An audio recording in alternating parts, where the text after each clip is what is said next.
Avant de commencer l'histoire, dites-nous d'où vous nous regardez en laissant un commentaire ci-dessous.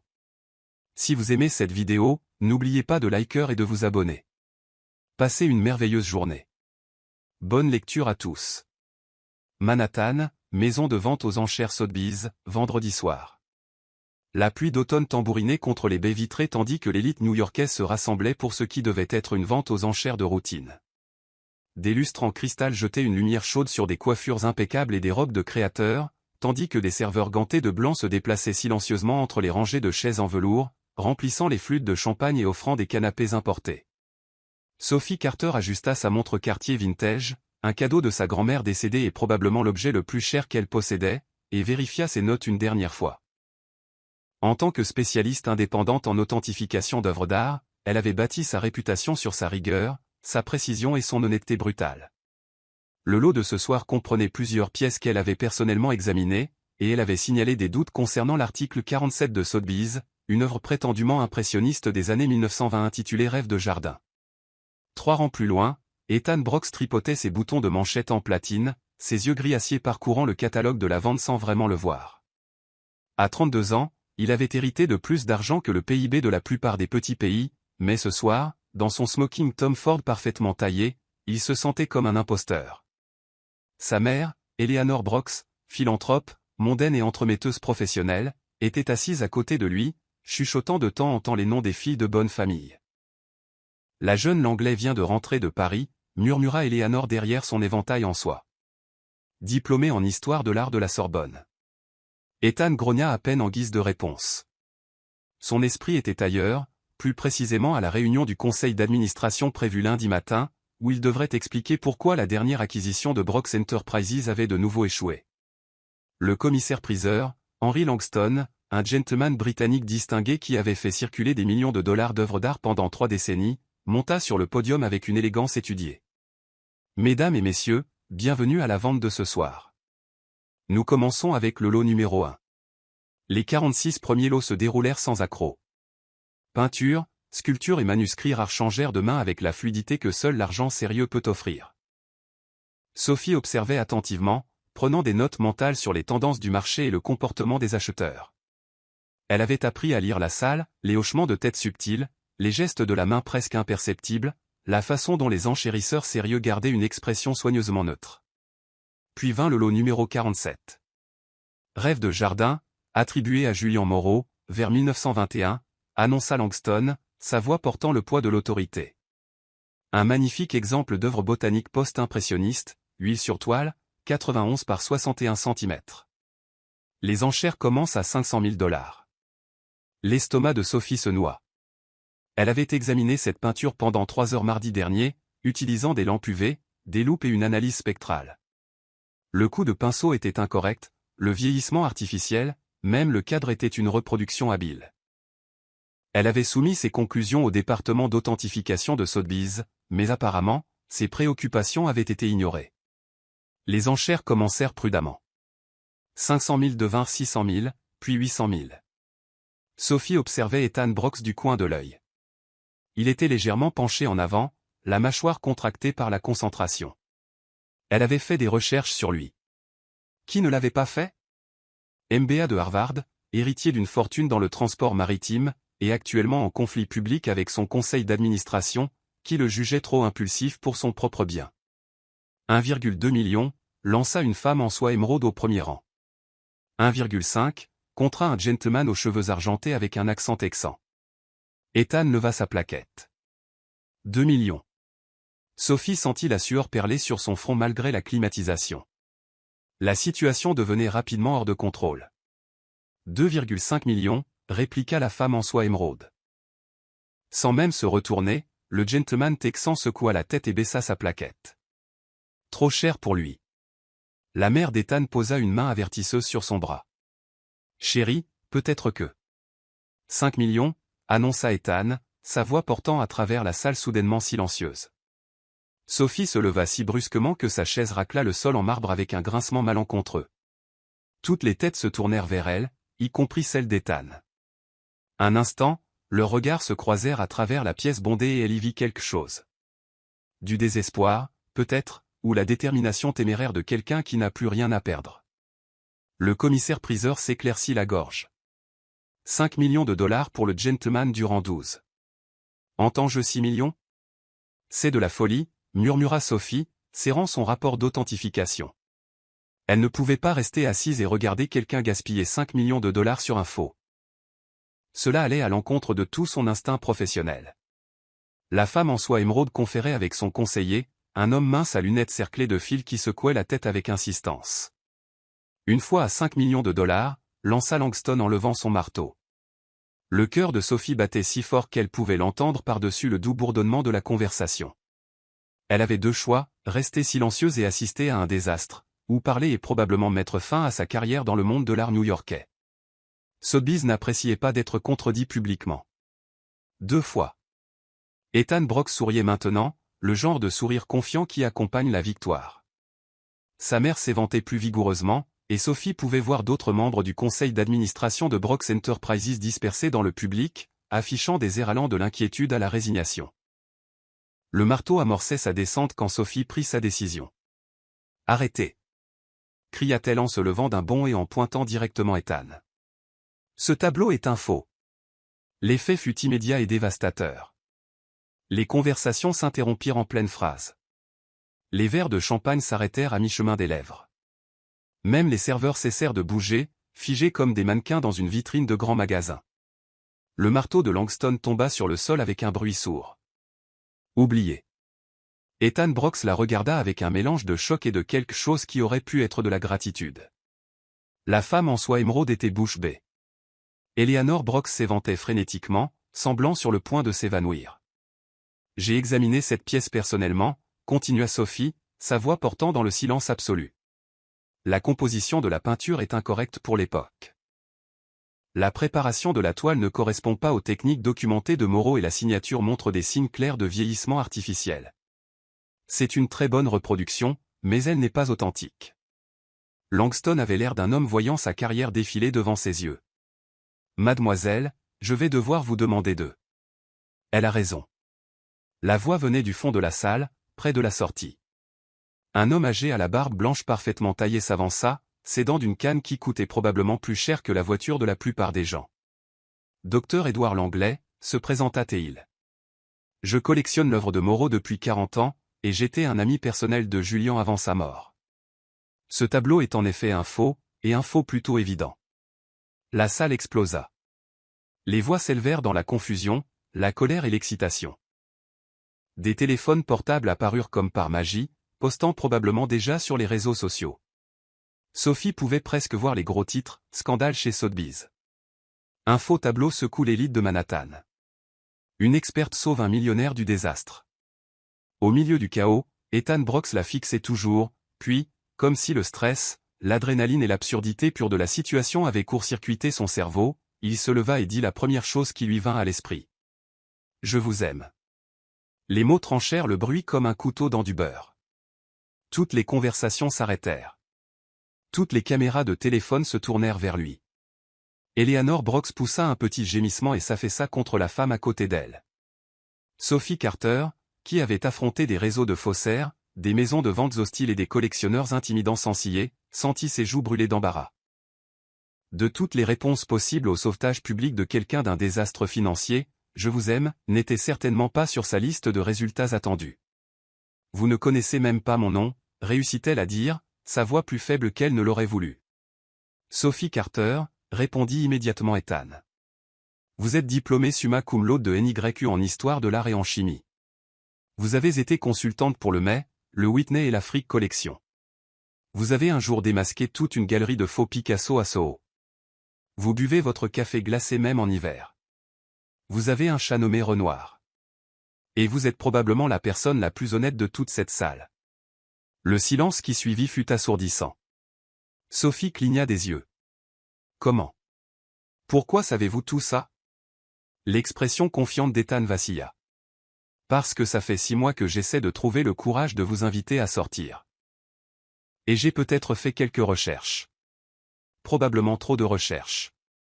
Définitivement trop de recherches. » Eleanor Brooks choisit ce moment pour s'évanouir complètement, glissant gracieusement de sa chaise sur le sol en marbre avec un bruit sourd qui réussit à être élégant, même dans l'inconscience. Sophie regarda le chaos autour d'elle, la mondaine inconsciente, le commissaire-priseur bégayant, la salle pleine de l'élite de Manhattan la fixant avec des expressions allant de l'amusement au plaisir scandalisé, et murmura la seule chose qui semblait appropriée à la situation. Eh bien, on aura tout vu. Samedi matin, divers endroits. Sophie Carter se réveilla au son de son téléphone vibrant comme une guêpe en colère contre sa table de chevet. Sans ouvrir les yeux, elle tendit la main et l'attrapa, plissant les yeux devant l'écran à travers une vision brouillée par le sommeil. 47 appels manqués, 63 messages textes, et sa boîte de réception affichait 127 emails non lus. Renoir, gémit-elle au chat tigré orange perché sur son rebord de fenêtre. Je crois qu'on est célèbre, et pas pour les bonnes raisons. Le chat agita sa queue avec dédain et retourna observer les pigeons sur l'escalier de secours devant son petit studio. L'appartement de Sophie était une étude de chaos organisé.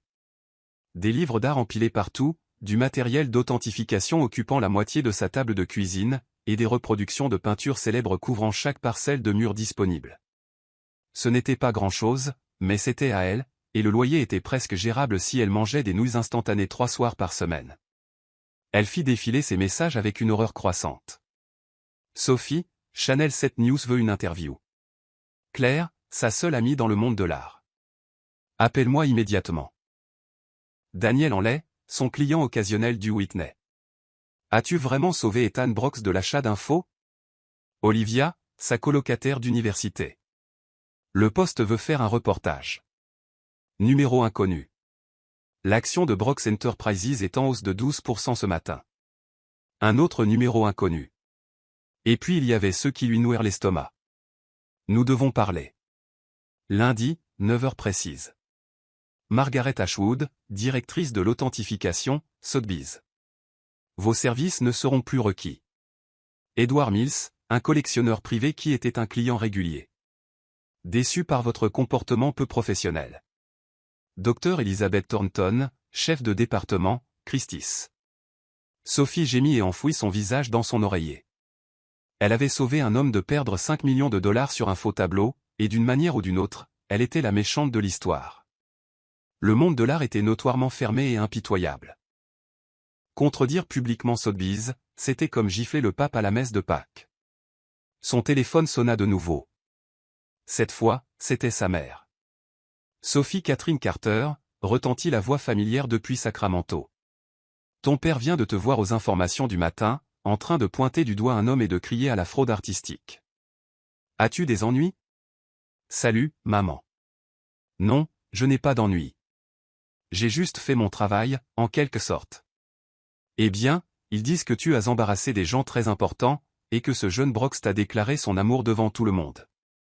Chérie, y a-t-il quelque chose que tu ne nous as pas dit? Sophie s'assit, passant sa main libre dans ses cheveux bruns en désordre. Crois-moi, maman, je n'avais aucune idée qu'il savait même qui j'étais avant hier soir. C'était complètement fou. Il est très beau, dit sa mère d'un air songeur. Ton père l'a cherché sur Internet. Il dit qu'il vaut environ 2 milliards de dollars. Maman. Je dis juste, ma chérie, tu as 31 ans. Tu travailles trop et tu n'as ramené personne à la maison pour Noël depuis 3 ans. C'est peut-être l'univers qui te dit quelque chose. L'univers me dit de trouver une nouvelle carrière, marmonna Sophie en faisant défiler d'autres emails furieux. Je crois que je viens de tuer ma réputation professionnelle. Pendant ce temps, de l'autre côté de la ville, dans un pantouf surplombant Central Park, Ethan Brooks vivait sa propre crise du lendemain. Il était assis à l'îlot de sa cuisine, une plaque de marbre qui coûtait plus cher que la voiture de la plupart des gens, fixant son écran d'ordinateur portable et 3 journaux différents, qui affichaient tous des variations du même titre. La déclaration d'amour public d'un milliardaire secoue une vente aux enchères à Manhattan. Le New York Post avait opté pour « le cœur aux enchères » au-dessus d'une photo de lui ressemblant à un cerf pris dans les phares. La page ci avait un cliché zoomé de l'expression choquée de Sophie avec la légende « Une femme mystère sauve l'héritier Brooks d'une fraude artistique ». Le Wall Street Journal, plus sérieux, avait choisi « Un scandale d'authentification chez Sotheby's expose les vulnérabilités du marché ». Son téléphone n'arrêtait pas de sonner depuis 6 heures du matin. Son agent de presse voulait gérer la crise. Son avocat voulait discuter d'éventuels procès. Sa mère voulait savoir si elle devait planifier un mariage ou réserver des séances de thérapie. Et le pire de tout, son conseil d'administration voulait une réunion d'urgence pour discuter de son comportement de plus en plus erratique. La sœur cadette d'Ethan, Lily, entra dans la cuisine en pantalon de yoga et pull ample, ses cheveux blonds en un chignon désordonné. À 28 ans, elle était la rebelle de la famille Brox, une avocate spécialisée en environnement qui conduisait une hybride et faisait du bénévolat dans des refuges pour animaux le week-end. Eh bien, dit-elle en attrapant une pomme dans le bol de fruits et en sautant sur le comptoir à côté de lui. Mon grand frère a enfin fait quelque chose d'intéressant. Raconte-moi tout. Il n'y a rien à raconter. J'ai eu un moment d'égarement et j'ai dit quelque chose d'incroyablement stupide devant 200 personnes. Tu as dit à une parfaite inconnue que tu l'aimais après qu'elle t'a sauvé de l'achat d'un faux tableau pour 5 millions de dollars, dit Lily en croquant dans sa pomme. Ce n'est pas un moment d'égarement, Ethan. C'est une comédie romantique. Ethan gémit et mit sa tête dans ses mains. Le conseil va me crucifier. Ils pensent déjà que je suis trop impulsif pour diriger l'entreprise. Ça ne fera que leur donner raison. Peut-être qu'ils ont raison, dit Lily doucement. Quand as-tu fait quelque chose pour la dernière fois parce que tu en avais envie, et non parce qu'on l'attendait de toi? Avant qu'Ethan ne puisse répondre, sa gouvernante, Madame Liu, frappa à l'encadrement de la porte de la cuisine. Monsieur Brox, il y a des journalistes devant l'immeuble, et votre mère a appelé. Elle monte. Parfait, marmonna Ethan. Aussi, continua Madame Liu avec un petit sourire, il y a une livraison pour vous. Des fleurs, je crois. Lily haussa un sourcil. Des fleurs de Sophie? Mais quand Madame Liu revint, elle portait un énorme arrangement de lys blanc avec une carte qui disait « Nos plus sincères condoléances pour la mort de votre dignité. » Le conseil d'administration. Lily éclata de rire. Ethan, cependant, n'était pas amusé. « Je dois arranger ça, » dit-il en se levant et en faisant les 100 pas vers la fenêtre. « Je dois m'excuser auprès de Sophie Carter de l'avoir entraînée dans ce pétrin, et je dois trouver comment convaincre mon conseil que je ne perds pas complètement la tête. » « Est-ce que tu perds la tête ?» demanda Lily, le regardant faire les 100 pas. Ethan s'arrêta et considéra sérieusement la question. « Je ne sais pas. Peut-être. Tout ce que je sais, c'est que quand je l'ai vu se lever dans cette salle et risquer sa carrière pour m'empêcher de faire une énorme erreur. Lily, elle ne me connaissait même pas, et elle était prête à torpiller sa propre réputation professionnelle pour faire ce qui était juste. Quand est-ce que quelqu'un a fait quelque chose comme ça pour toi pour la dernière fois? Jamais, admit Lily. Alors, qu'est-ce que tu vas faire? Ethan regarda Central Park, où les joggeurs matinaux faisaient le tour du réservoir. Quelque part là dehors se trouvait Sophie Carter, probablement aux prises avec sa propre crise à cause de sa déclaration impulsive. Je vais la trouver, dit-il doucement, et je vais m'excuser, puis je vais trouver un moyen de réparer tout ça. Son téléphone vibra avec un nouvel appel. C'était son assistant cette fois. Monsieur Brox, j'ai des nouvelles intéressantes. Sophie Carter vient de refuser des demandes d'interview de CNN, Good Morning America et 60 minutes. Son agent dit qu'elle n'est pas intéressée à capitaliser sur la situation. Ethan sentit quelque chose bouger dans sa poitrine. Dans une ville où les gens vendraient les bijoux de leur grand-mère pour 15 minutes de gloire, Sophie Carter refusait les grandes opportunités médiatiques. Elle était vraiment aussi honnête qu'il l'avait pensé. De plus, continua son assistant, Sotheby's a confirmé que le tableau était bien un faux et il lance une enquête interne sur leur processus d'authentification. Le docteur Langlais a déclaré publiquement que l'intervention de Mademoiselle Carter a évité un scandale majeur. Donc elle avait entièrement raison. Oui, monsieur. Et, monsieur, il y a une dernière chose. J'ai fait quelques recherches sur le passé de Mademoiselle Carter, comme vous l'aviez demandé. Elle n'est pas seulement honnête, elle est fauchée.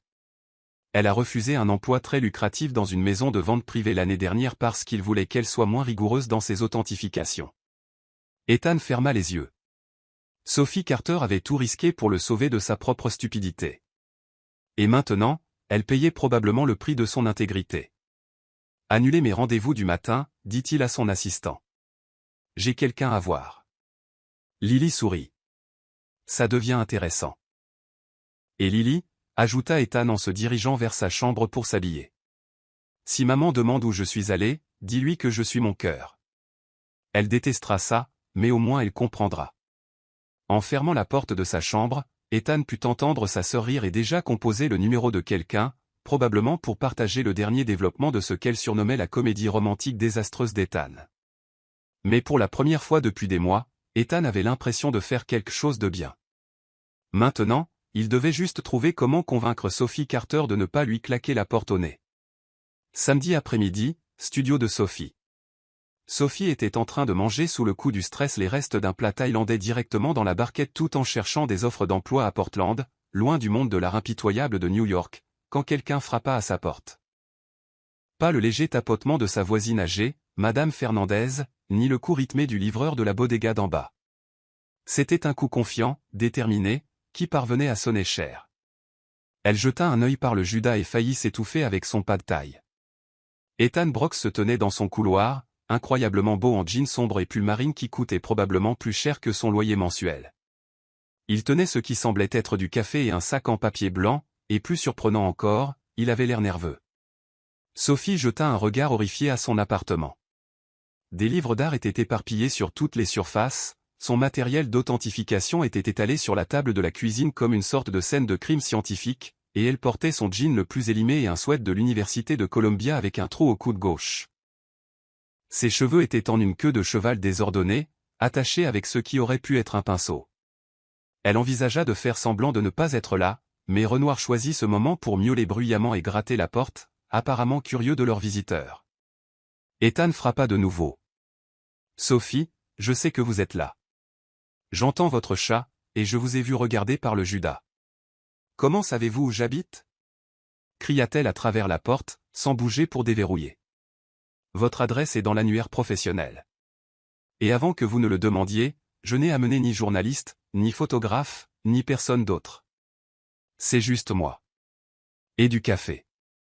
J'ai apporté du café. » Sophie ferma les yeux et compta jusqu'à 10, puis 20, puis 30, mais Ethan Brox était apparemment patient car il attendit simplement.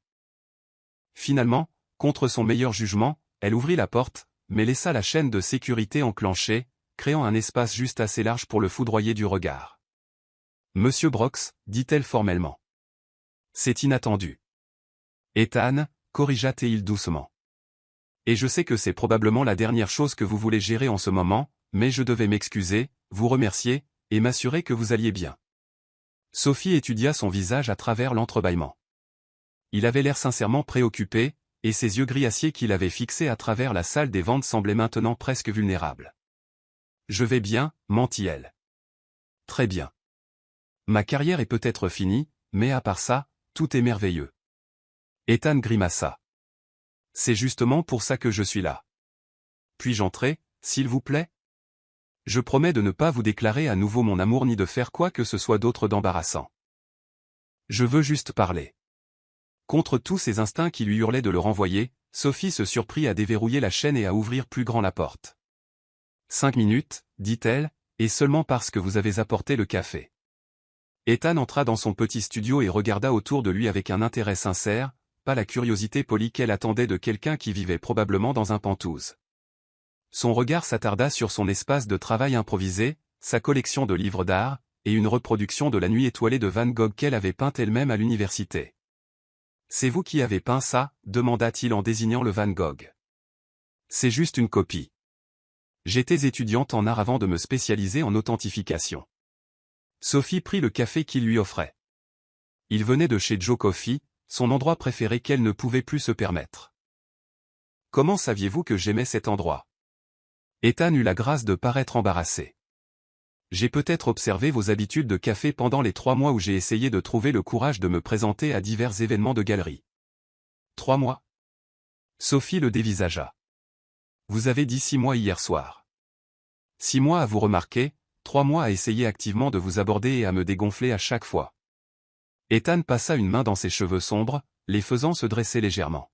« Je ne suis généralement pas aussi pathétique en réunion d'affaires.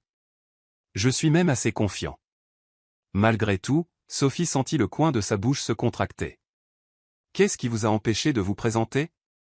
Vous, dit simplement Ethan. Chaque fois que je vous voyais travailler, vous étiez si concentré, si passionné. Vous examiniez une œuvre comme si vous résolviez un mystère, complètement absorbé. Vous ne sembliez jamais remarquer les mécènes de la galerie qui essayaient de vous flatter ou les collectionneurs qui tentaient d'attirer votre attention. seul l'art comptait pour vous. C'était. Il fit une pause, cherchant ses mots. C'était beau à voir. Sophie sentit la chaleur lui monter au cou. Elle n'était pas habituée aux compliments, surtout pas de la part de milliardaires debout dans son appartement en désordre. Monsieur Brox. Ethan. Vous n'êtes pas venu ici juste pour me dire que vous me harcelez depuis 6 mois, n'est-ce pas? Ethan rit, un son sincère qui transforma tout son visage. Quand vous le présentez comme ça a l'air assez effrayant. Non, je suis venu parce que ce qui s'est passé hier soir était de ma faute, et je voulais arranger les choses. Il sortit du sac en papier blanc ce qui semblait être un dossier. Ceci est un contrat. La tasse de café de Sophie s'arrêta à mi-chemin de ses lèvres. Un quoi? Brox Enterprises a besoin d'une directrice de l'authentification et de l'acquisition d'art. Quelqu'un pour superviser notre collection d'entreprises, authentifier des pièces pour nos fondations et conseiller sur les investissements artistiques. Le salaire est 3 fois supérieur à ce que vous avez gagné en tant qu'indépendante l'année dernière, avec tous les avantages sociaux, et une autonomie complète sur toutes les décisions d'authentification. Sophie le dévisagea. Vous m'offrez un emploi? Je vous offre l'emploi que vous méritez, un emploi où votre intégrité est un atout, pas un handicap. Ethan posa le dossier sur sa table de cuisine, déplaçant soigneusement une loupe et quelques bandelettes de tests chimiques. Vous m'avez évité de faire une erreur de 5 millions de dollars hier soir. Le conseil pense peut-être que je suis impulsif, mais ils ne peuvent pas contester les résultats. C'est fou, dit Sophie, mais elle se surprit à ouvrir quand même le dossier. Le chiffre du salaire lui fit écarquiller les yeux.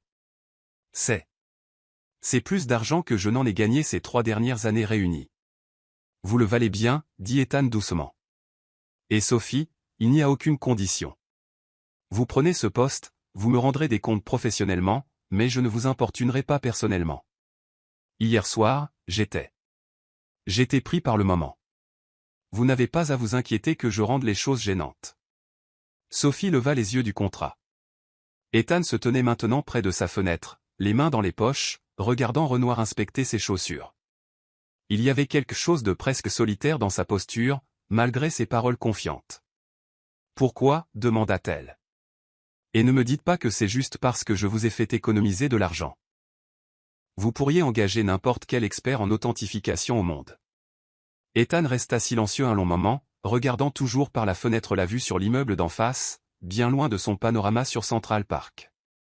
Parce que, dit-il finalement, dans une salle pleine de gens qui m'auraient laissé faire cette erreur juste pour éviter de faire une scène, vous vous êtes levé et avez fait ce qui était juste, même si cela vous coûtait. Dans mon monde, ce genre d'honnêteté est plus rare que n'importe quelle peinture. Sophie sentit quelque chose palpiter dans sa poitrine, ce qui était dangereux. Elle ne pouvait pas se permettre d'être charmée par Ethan Brox, peu importe à quel point il semblait sincère. Les hommes comme lui vivaient dans un univers différent, un univers de jets privés, de galas de charité et de problèmes qui pouvaient être résolus en y jetant de l'argent. Je dois y réfléchir, dit-elle. Bien sûr. Ethan se dirigea vers la porte, puis s'arrêta. Sophie, pour ce que ça vaut, je pensais ce que j'ai dit hier soir. Pas le timing, évidemment. C'était terrible. Mais le sentiment. Il sourit, ce même sourire confiant qui lui avait valu des ennuis à la vente aux enchères. Je suis à moitié amoureux de vous depuis la première fois où je vous ai vu authentifier un de gars avec une telle concentration que vous n'avez pas remarqué l'alarme incendie qui se déclenchait. L'alarme incendie? Sophie cligna des yeux. C'était vous au gala de la Freak Collection? Je me suis toujours demandé pourquoi tout le monde avait évacué sauf le gardien de sécurité et un type en smoking. Il s'est avéré que c'était une fausse alerte. Quelque chose avec les détecteurs de fumée de la cuisine. Mais vous avez continué à travailler. Complètement inconsciente. Le sourire d'Ethan s'élargit. C'est là que j'ai su que j'étais mal parti. Après son départ, Sophie s'assit sur son petit canapé avec Renoir ronronnant sur ses genoux et le contrat étalé sur sa table basse. L'offre d'emploi était incroyable.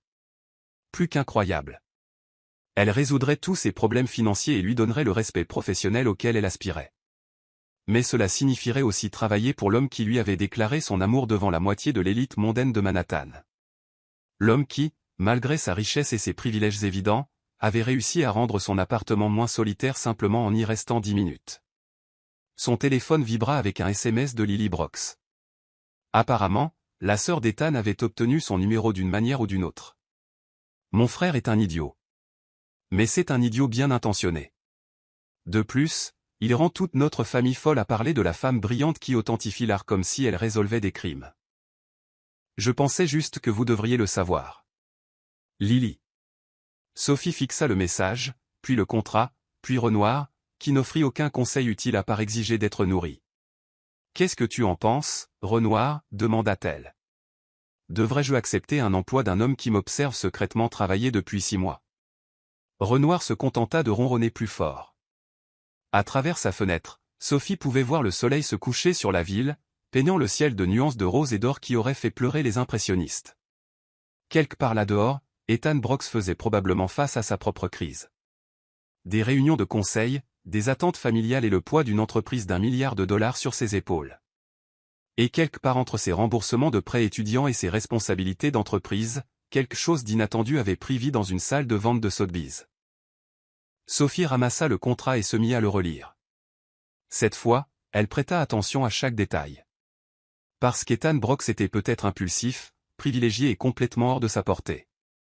Mais il avait aussi raison sur une chose. Dans son monde, l'honnêteté était tout. Et quelque chose lui disait que malgré le désastre de la nuit dernière, il valait peut-être la peine de prendre le risque. Lundi matin, siège de Brox Enterprises, Manhattan. Sophie se tenait sur le trottoir devant la tour étincelante de 40 étages de Brox Enterprises, serrant son nouveau portefeuille en cuir, un achat du week-end qui avait fait pleurer sa carte de crédit, et remettant en question chaque décision de vie qu'il avait menée à cet instant. Le bâtiment s'étirait vers le ciel comme un monument au capitalisme. Tout en verre, en acier et en puissance d'entreprise intimidante. Des gens d'affaires en costumes coûteux s'écoulaient autour d'elle comme un fleuve d'ambition, chacun semblant savoir exactement où était sa place. Elle n'avait pas sa place ici. Après 48 heures de liste de pour et de contre angoissantes et une longue conversation téléphonique avec ses parents, accepte le poste, ma chérie. Tu pourras t'occuper de la romance plus tard. Sophie avait signé le contrat à 23h47 le dimanche soir. Maintenant, debout dans l'ombre de l'empire d'Ethan, elle avait de sérieux doutes. Son téléphone vibra avec un SMS de Claire, son amie du monde de l'art. Je t'ai vu en page 6 ce matin. Une experte en art mystère rejoint Brox Enterprises. Qu'est-ce que ça fait d'être la nouvelle recrue la plus en vue de Manhattan? Sophie gémit. Elle avait spécifiquement demandé à l'agent de presse d'Ethan, apparemment, elle avait un agent de presse maintenant, ce qui était terrifiant, de garder l'annonce discrète. De toute évidence, discret, signifiait des choses différentes pour différentes personnes. Prenant une profonde inspiration qui avait le goût des gaz d'échappement et de l'ambition, Sophie poussa les portes tournantes pour entrer dans le hall de marbre et d'acajou. La réceptionniste, une femme élégante qui semblait sortie d'un magazine de mode, sourit avec le genre de chaleur professionnelle qui venait probablement d'une formation approfondie. « Vous devez être mademoiselle Carter » dit-elle avant que Sophie ne puisse se présenter. « Monsieur Brox vous attend. » Dernier étage. Batterie d'ascenseur de la direction. Montrez simplement votre pièce d'identité à la sécurité. Le contrôle de sécurité était plus minutieux que dans la plupart des aéroports, mais finalement, Sophie se retrouva seule dans un ascenseur qui montait si doucement qu'elle sentit à peine le mouvement. De la musique classique jouait doucement tandis que les numéros d'étage défilaient, et Sophie aperçut son reflet dans les portes en acier poli. Elle avait choisi sa tenue la plus professionnelle, un blazer marine, un chemisier blanc et un pantalon noir qu'elle possédait depuis ses études supérieures. Mais à côté de tous les costumes de créateurs qu'elle avait vus dans le hall, elle avait l'impression de porter un costume de fin de série. Les portes de l'ascenseur s'ouvrirent pour révéler une réception qui semblait appartenir à un musée. Des peintures originales tapissaient les murs. Elle repéra ce qui ressemblait à une véritable étude de nymphéas de Renoir et faillit s'arrêter de respirer. Et le mobilier était du genre moderne et épuré qui coûtait plus cher qu'une voiture. Mademoiselle Carter. Une femme dans la cinquantaine s'approcha avec un sourire chaleureux et une aura d'autorité compétente. Je suis Laura Winters, l'assistante de direction de Monsieur Brox. Bienvenue chez Brox Enterprises. Laura la guida à travers un labyrinthe de bureaux et de salles de conférences, désignant divers départements et expliquant la structure de l'entreprise. Brox Enterprises, apprit Sophie, était plus qu'une simple compagnie de transport maritime. Ils avaient des divisions dans l'immobilier, les technologies d'énergie renouvelable et, ce qui était le plus pertinent pour son nouveau poste, une vaste branche philanthropique qui comprenait plusieurs fondations artistiques. La collection d'art de l'entreprise est hébergée aux étages 37 à 39, expliqua Laura en marchant. Le père de Monsieur Brox a commencé à collectionner dans les années 1980, et elle s'est considérablement agrandie depuis. Vous aurez votre propre laboratoire d'authentification au 38e, et une équipe de 3 assistants de recherche. Sophie faillit trébucher. Une équipe? Bien sûr. Monsieur Brox ne l'a pas mentionné? Vous superviserez l'authentification de toutes les nouvelles acquisitions, gérerez la collection existante et conseillerez sur les pièces envisagées pour des dons ou des ventes. C'est une opération assez importante. Elles s'arrêtèrent devant une porte avec une plaque en laiton qui disait « Sophie Carter, directrice de l'authentification et de l'acquisition d'art ». Sophie la fixa un long moment, se sentant comme si elle était dans la vie de quelqu'un d'autre. Son bureau était magnifique, des baies vitrées donnant sur la rivière Hudson, des étagères intégrées déjà remplies de références en histoire de l'art, et un bureau qui valait probablement plus que l'ensemble de ses revenus de l'année précédente. Mais ce qui lui coupa le souffle, c'était le chevalet dans le coin, équipé d'un éclairage professionnel et d'un système de grossissement. M. Brox a pensé que vous apprécieriez d'avoir un espace de travail pour des examens détaillés, dit Laura, remarquant sa réaction. Il a été assez précis sur les exigences en matière d'éclairage. Sophie passa ses doigts sur les mécanismes de réglage du chevalet. C'était exactement le type d'installation dont elle avait rêvé, mais qu'elle n'avait jamais pu s'offrir. Ethan avait clairement fait ses recherches sur ce dont elle avait besoin pour faire son travail correctement. Il y a une dernière chose, dit Laura en vérifiant sa montre. Monsieur Brox aimerait vous voir dans son bureau à 10 heures pour votre réunion d'orientation. Cela vous donne environ 30 minutes pour vous installer. Après le départ de Laura, Sophie explora son nouveau domaine avec un étonnement croissant. Le laboratoire attenant contenait des équipements dont elle n'avait fait que rêver. Des machines d'analyse spectrale, des caméras à haute résolution, des postes de tests chimiques et des bibliothèques de référence que la plupart des musées enviraient. Tout était à la pointe de la technologie, et clairement choisi par quelqu'un qui comprenait les exigences techniques de l'authentification d'art. À 10 heures précises, elle frappa à la porte du bureau d'Ethan. « Entrez », dit sa voix de l'intérieur. Le bureau d'Ethan était impressionnant mais étonnamment personnel. Oui, il y avait le bureau massif et la table de conférence attendue, le mur de fenêtre avec une vue qui coûtait probablement plus cher au mètre carré que l'appartement entier de la plupart des gens, mais il y avait aussi des photos de famille éparpillées. Ethan avec Lily lors de ce qui semblait être une randonnée, un couple plus âgé qui était probablement ses parents lors d'un événement formel, et plusieurs photos de ce qui semblait être des événements caritatifs de l'entreprise. Ethan lui-même se tenait près des fenêtres, portant un costume anthracite qui lui allait parfaitement et lui donnait l'air d'un dirigeant d'entreprise, mais quand il se tourna pour la saluer, Sophie vit la même énergie nerveuse qu'elle avait remarquée dans son appartement.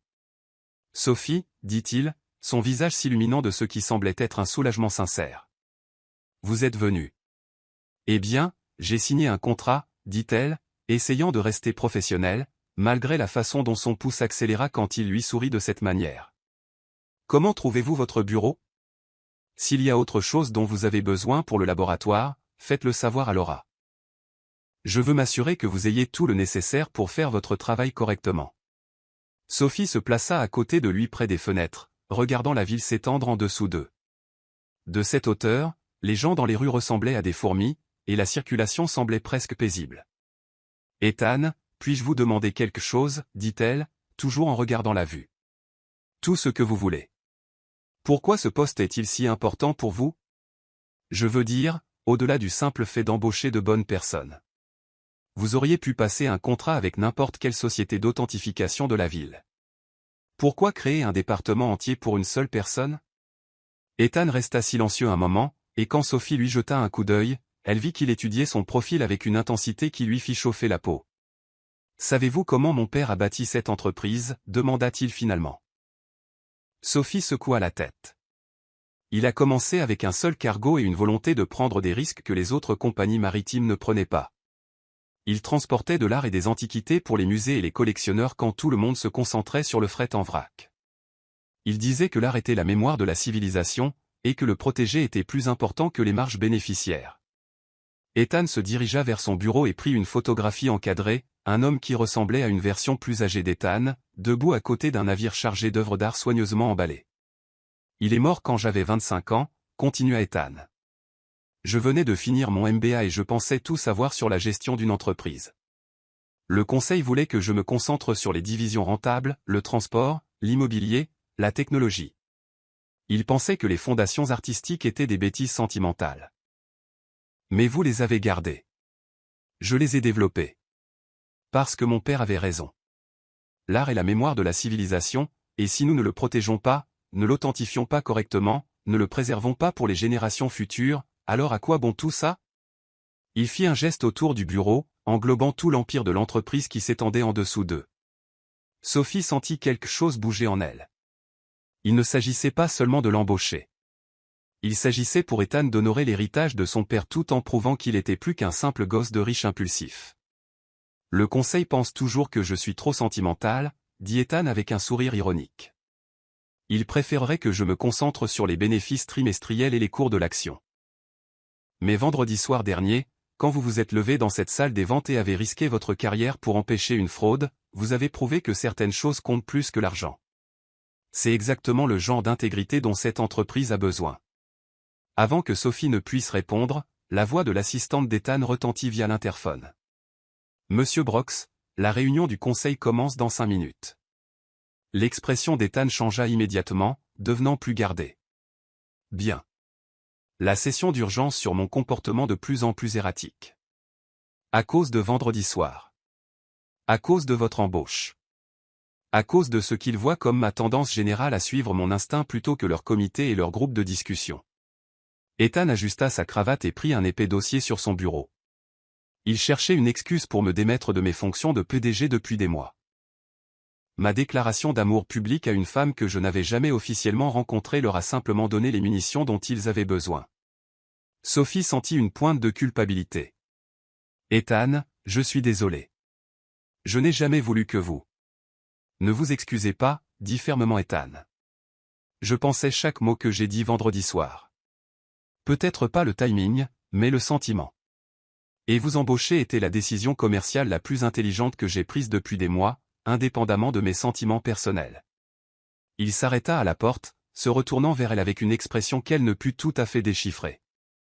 Sophie, il y a autre chose que vous devriez savoir. Le conseil va vouloir vous rencontrer.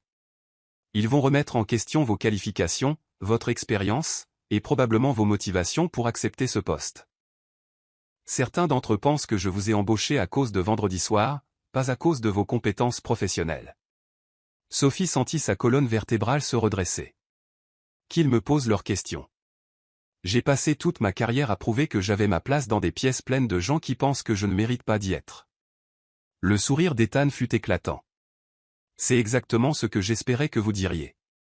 Après le départ d'Ethan pour sa réunion du conseil, Sophie passa la matinée à explorer la collection d'art de l'entreprise. C'était impressionnant. 3 étages de pièces soigneusement sélectionnées, couvrant des siècles et des styles. Elle trouva des œuvres de Picasso, Rothko et O'Keeffe aux côtés de pièces moins connues qui témoignaient d'une véritable vision de commissaire d'exposition. Quelqu'un avec un excellent goût avait bâti cette collection, et il était clair que c'était plus qu'une simple déduction fiscale pour l'entreprise. Elle examinait une petite esquisse qui aurait pu être une étude jusqu'alors inconnue pour un célèbre tableau de Degas lorsque son équipe de recherche arriva. Rachel Morrison était une jeune docteure en histoire de l'art de Columbia, enthousiaste et perspicace. Nathan Chen avait une maîtrise en chimie et était spécialisé dans l'analyse de la peinture. Et Michael Fitzgerald était un ancien agent du FBI qui s'était spécialisé dans les crimes artistiques avant de passer dans le secteur privé. Mademoiselle Carter, dit timidement Rachel, nous voulions nous présenter et voir si vous aviez besoin de quoi que ce soit pour commencer.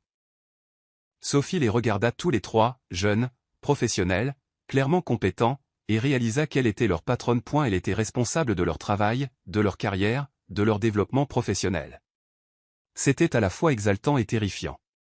Appelez-moi Sophie, s'il vous plaît, dit-elle. Et oui, il y a certainement quelque chose que vous pouvez faire pour m'aider. Je veux faire un inventaire complet et une nouvelle authentification de toute la collection, de la recherche de provenance à l'analyse technique. Nathan haussa un sourcil. Toute la collection ?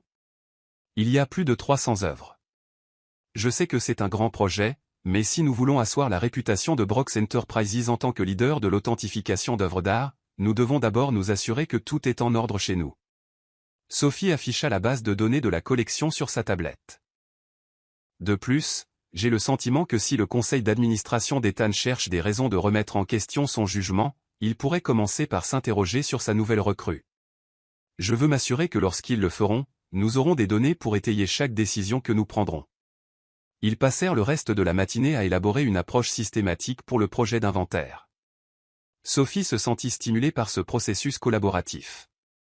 Après des années de travail en solitaire, avoir une équipe avec qui échanger des idées était un luxe auquel elle ne s'était pas attendue.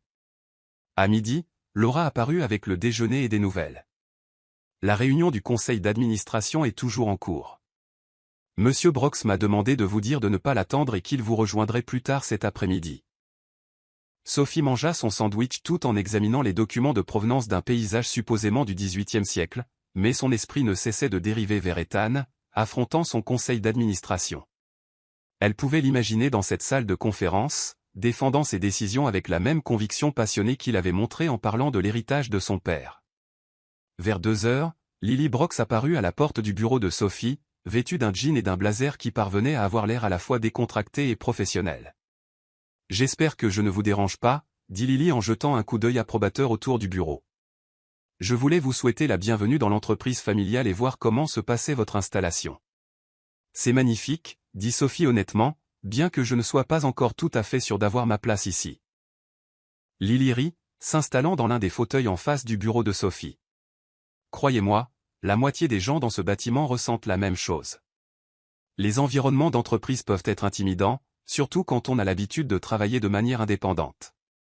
Ethan a mentionné que vous êtes avocate en droit de l'environnement. Droit de l'environnement et responsabilité d'entreprise. Je travaille avec la Fondation Brox sur des initiatives de développement durable. L'expression de Lily devint plus sérieuse. Sophie, puis-je être directe avec vous à propos de quelque chose ? Sophie hocha la tête, bien qu'elle se préparât à tout ce qui pouvait arriver. Mon frère est différent depuis vendredi soir. Plus heureux, je crois, plus concentré. Pendant des mois, il a fait les choses machinalement, se présentant aux réunions, prenant des décisions, mais sans vraiment s'impliquer. Le conseil d'administration le pousse à être plus conservateur, plus traditionnel, et cela tue peu à peu son enthousiasme pour l'entreprise. Lily se pencha en avant sur sa chaise. Mais vous embauchez, créez ce poste, c'est la première fois depuis des mois que je le vois passionné par quelque chose. Et d'après ce que je peux voir, vous êtes exactement ce dont cet endroit a besoin. Quelqu'un qui se soucie plus de faire ce qui est juste que de la politique ou des marges de profit. Lily, je veux que vous sachiez que je n'ai pas accepté ce poste à cause de ce qui s'est passé vendredi soir. Je l'ai accepté parce que c'est une opportunité incroyable, et parce qu'Ethan m'a convaincu qu'il est sérieux dans sa volonté de construire quelque chose de significatif ici. Je le sais, dit Lily avec un sourire, et je pense qu'Ethan le sait aussi, même s'il est trop nerveux pour y croire complètement. Mais Sophie, le conseil d'administration ne le sait pas, et certains d'entre eux vont essayer d'utiliser votre nomination comme preuve qu'Ethan ne réfléchit pas clairement. Avant que Sophie ne puisse demander ce que cela signifiait, son téléphone vibra avec un SMS d'un numéro inconnu. Réunion du conseil terminée. Il faut qu'on parle. Mon bureau. 15 heures, Ethan. Sophie montra le message à Lily, qui grimaça. Ça n'a pas l'air bon, dit Lily. Non, acquiesça Sophie en vérifiant sa montre. Vraiment pas, alors que Lily partait, Sophie essaya de se concentrer sur son travail, mais son esprit tournait en rond, envisageant toutes les possibilités. Le conseil avait-il décidé de renvoyer Ethan ? Avait-il exigé qu'il annule son offre d'emploi ? Avait-il trouvé un moyen d'utiliser l'incident de vendredi soir pour justifier une action plus drastique ? À 3 heures précises, Sophie frappa de nouveau à la porte du bureau d'Ethan. Cette fois, quand il lui dit d'entrer, sa voix semblait tendue. Ethan se tenait derrière son bureau, toujours en costume, mais la cravate desserrée et les cheveux légèrement en désordre, comme s'il y avait passé les mains. Son expression était soigneusement neutre, mais Sophie pouvait voir la tension dans ses épaules. « Comment s'est passée la réunion du conseil » demanda-t-elle en s'installant dans le fauteuil en face de son bureau. Ethan resta silencieux un long moment, regardant par la fenêtre le soleil de l'après-midi se refléter sur les bâtiments environnants. « Ils veulent vous rencontrer » dit-il enfin. « Demain matin, 9 heures. Une présentation devant l'ensemble du conseil sur vos qualifications, votre vision pour le département d'authentification d'œuvres d'art, et vos plans d'intégration avec les objectifs stratégiques plus larges de l'entreprise. Sophie sentit son estomac se nouer. On dirait qu'il cherche des raisons pour saper votre décision de m'embaucher. Oui, c'est exactement ça. Ethan la regarda enfin, et Sophie vit de la frustration et quelque chose qui aurait pu être de la peur dans son expression. Sophie, je veux que vous sachiez que cela ne concerne pas vos qualifications. Vous êtes surqualifiée pour ce poste, et n'importe qui avec un peu de jugeote peut le voir.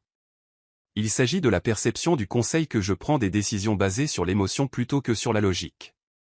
Parce que vous avez embauché la femme à qui vous avez déclaré votre amour. Parce que j'ai embauché la femme à qui j'ai déclaré mon amour sans les consulter au préalable. Oui. Ethan s'assit lourdement dans son fauteuil. La vérité, c'est qu'il cherche une excuse pour remettre en question mon leadership depuis des mois. Mon père dirigeait cette entreprise à l'instinct et à l'intuition, mais le conseil veut des données et l'approbation d'un comité pour chaque décision. Il pense que je lui ressemble trop. Sophie étudia son visage, voyant le poids des attentes et de l'héritage peser sur lui. Ethan, voulez-vous que je démissionne si ma présence ici vous complique les choses? Non, dit immédiatement Ethan en se penchant en avant sur sa chaise. Sophie, non, ne pensez même pas à ça. Ce que je veux, c'est que vous entriez dans cette salle du conseil demain matin et que vous leur montriez exactement pourquoi je vous ai embauché. Montrez-leur que vous n'êtes pas seulement qualifié, vous êtes essentiel. Montrez-leur que l'authentification d'œuvres d'art ne consiste pas seulement à prévenir la fraude, mais à préserver le patrimoine culturel et à bâtir la réputation de l'entreprise en tant que leader des pratiques commerciales éthiques. Sophie sentit un frisson de nervosité mêlé de détermination. Et si je n'arrive pas à les convaincre? Le sourire d'Ethan était à la fois désolé et déterminé. Alors, nous chercherons tous les deux un nouvel emploi d'ici vendredi. Dehors, par les fenêtres du bureau d'Ethan, le soleil commençait à se coucher sur Manhattan, peignant le ciel de nuances d'or et d'ambre. Quelque part dans la ville en contrebas, les gens rentraient du travail, s'inquiétant de choses normales comme les plans pour le dîner et les activités du week-end. Mais dans la tour de 40 étages de Brooks Enterprises, Sophie Carter se préparait pour la présentation la plus importante de sa carrière, une présentation qui pourrait déterminer non seulement son avenir, mais aussi celui de l'homme qui avait tout risqué pour lui donner une chance. Alors qu'elle rassemblait ses affaires pour partir, Ethan l'appela. Sophie. Pour ce que ça vaut, je ne regrette rien de ce qui s'est passé vendredi soir. Ni la vente aux enchères, ni le fait de vous avoir embauché, ni même le moment où je me suis complètement ridiculisé devant la moitié de Manhattan. Sophie s'arrêta à la porte de son bureau, le regardant assis derrière son immense bureau, entouré des attributs du pouvoir de l'entreprise, mais ayant l'air plus jeune et plus vulnérable que n'importe quel PDG milliardaire n'avait le droit de l'être. Ethan, pour ce que ça vaut, je ne le regrette pas non plus. Le sourire qu'il lui offrit valait toutes les réunions du conseil au monde. Mardi matin, salle de conférence de la direction de Brooks Enterprises. Sophie se tenait devant la salle du conseil à 8h45, tenant ses documents de présentation et essayant de calmer son cœur qui battait la chamade. À travers les portes en verre dépoli, elle pouvait voir des ombres se déplacer autour de l'immense table de conférence. 12 membres du conseil qui tenaient l'avenir professionnel d'Ethan entre leurs mains, et maintenant le sien aussi. Elle avait passé la majeure partie de la soirée précédente à se préparer avec l'aide d'une source inattendue. Lily était arrivée à son appartement vers 19h, avec de la nourriture chinoise à emporter et une connaissance approfondie de la personnalité, du parcours et des préoccupations potentielles de chaque membre du conseil. Hélène Ramsey est la plus coriace, avait prévenu Lily alors qu'elles étalaient les notes de présentation sur la petite table de cuisine de Sophie. Elle fait partie du conseil depuis la mort de papa, et elle pense qu'Ethan est trop jeune et trop émotif pour diriger l'entreprise. C'est elle qui posera les questions les plus difficiles, mais si vous la convainquez, les autres suivront. Et William Liu? Avait demandé Sophie en parcourant ses notes sur la composition du conseil. Oncle William, pas vraiment de la famille, mais le plus vieil ami de papa. Il a fondé Liu Williams Financial Group et a pratiquement tout appris à Ethan sur la stratégie d'entreprise. Il est juste, mais pragmatique. Montrez-lui des chiffres solides et des projections claires de RSI, et il vous soutiendra.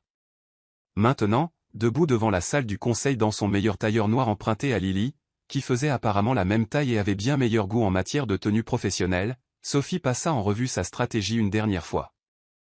Elle avait structuré sa présentation autour de 3 points clés, la valeur financière d'une authentification d'œuvres d'art appropriées, l'opportunité pour Brooks Enterprises de devenir un leader de l'industrie en matière de pratiques de collection éthique, et les avantages à long terme en termes de réputation d'avoir une expertise de classe mondiale en interne. Les portes de la salle du conseil s'ouvrirent, et Laura Winters apparut. « Ils sont prêts pour vous, Madame Carter », dit-elle avec un sourire encourageant. « N'oubliez pas, vous avez votre place ici. » Sophie entra dans la pièce et comprit immédiatement pourquoi les dirigeants d'entreprise trouvaient les réunions du conseil intimidantes. La salle de conférence était conçue pour impressionner et intimider à parts égales. Des baies vitrées donnant sur Manhattan, une table en acajou poli qui pourrait probablement accueillir 20 personnes, et des fauteuils en cuir qui semblaient coûter plus cher que la plupart des voitures. 12 paires d'yeux se tournèrent vers elle à son entrée, représentant des décennies d'expérience commerciale et des milliards de dollars de richesse collective. À la tête de la table se tenait Hélène Ramsay, une femme aux cheveux d'argent d'une soixantaine d'années qui dégageait le genre d'autorité née de 40 ans de bataille en salle de conseil. À sa droite se trouvait William Liu, distingué et alerte, étudiant Sophie avec une curiosité évidente. Les autres membres du conseil représentaient un mélange d'âge, de parcours et de spécialités finance, immobilier, transport maritime, technologie, mais ils partageaient tous la même expression de scepticisme poli. Ethan était assis à l'autre bout de la table, en face d'Hélène, et lorsque Sophie croisa son regard, il lui fit un très léger signe d'encouragement. Lily était assise le long du mur sur l'une des chaises d'observateur, officiellement en tant que représentante de la fondation, mais clairement pour apporter un soutien moral. « Mademoiselle Carter », dit Hélène, sa voix portant l'autorité nette de quelqu'un habitué à être obéi. « Veuillez vous asseoir. Nous vous remercions de prendre le temps de nous rencontrer ce matin. » Sophie s'installa dans le fauteuil au centre de la table, directement en face d'Ethan. Elle posa ses documents de présentation devant elle et regarda autour de la pièce, établissant un contact visuel avec chaque membre du conseil. « Merci de me recevoir, dit-elle, heureuse que sa voix paraisse plus stable qu'elle ne le sentait. Je suis ravie de partager ma vision pour le programme d'authentification d'œuvres d'art de Brooks Enterprises, et comment il peut contribuer aux objectifs stratégiques plus larges de l'entreprise. » Avant de commencer, interrompit un homme mince à lunettes cerclées de métal que Sophie reconnut comme étant Charles Whitmore, le directeur financier de l'entreprise. « Je pense que nous devrions crever l'abcès. Mademoiselle Carter, êtes-vous consciente que votre nomination a suscité une attention médiatique considérable, dont une grande partie s'est concentrée sur les circonstances inhabituelles de votre rencontre avec Monsieur Brooks ?» Sophie s'était attendue à cette question, mais elle la ressentit tout de même comme un coup de poing dans le ventre. Autour de la table, elle pouvait voir diverses expressions, certaines sympathiques, d'autres calculatrices, et quelques-unes qui semblaient ouvertement hostiles.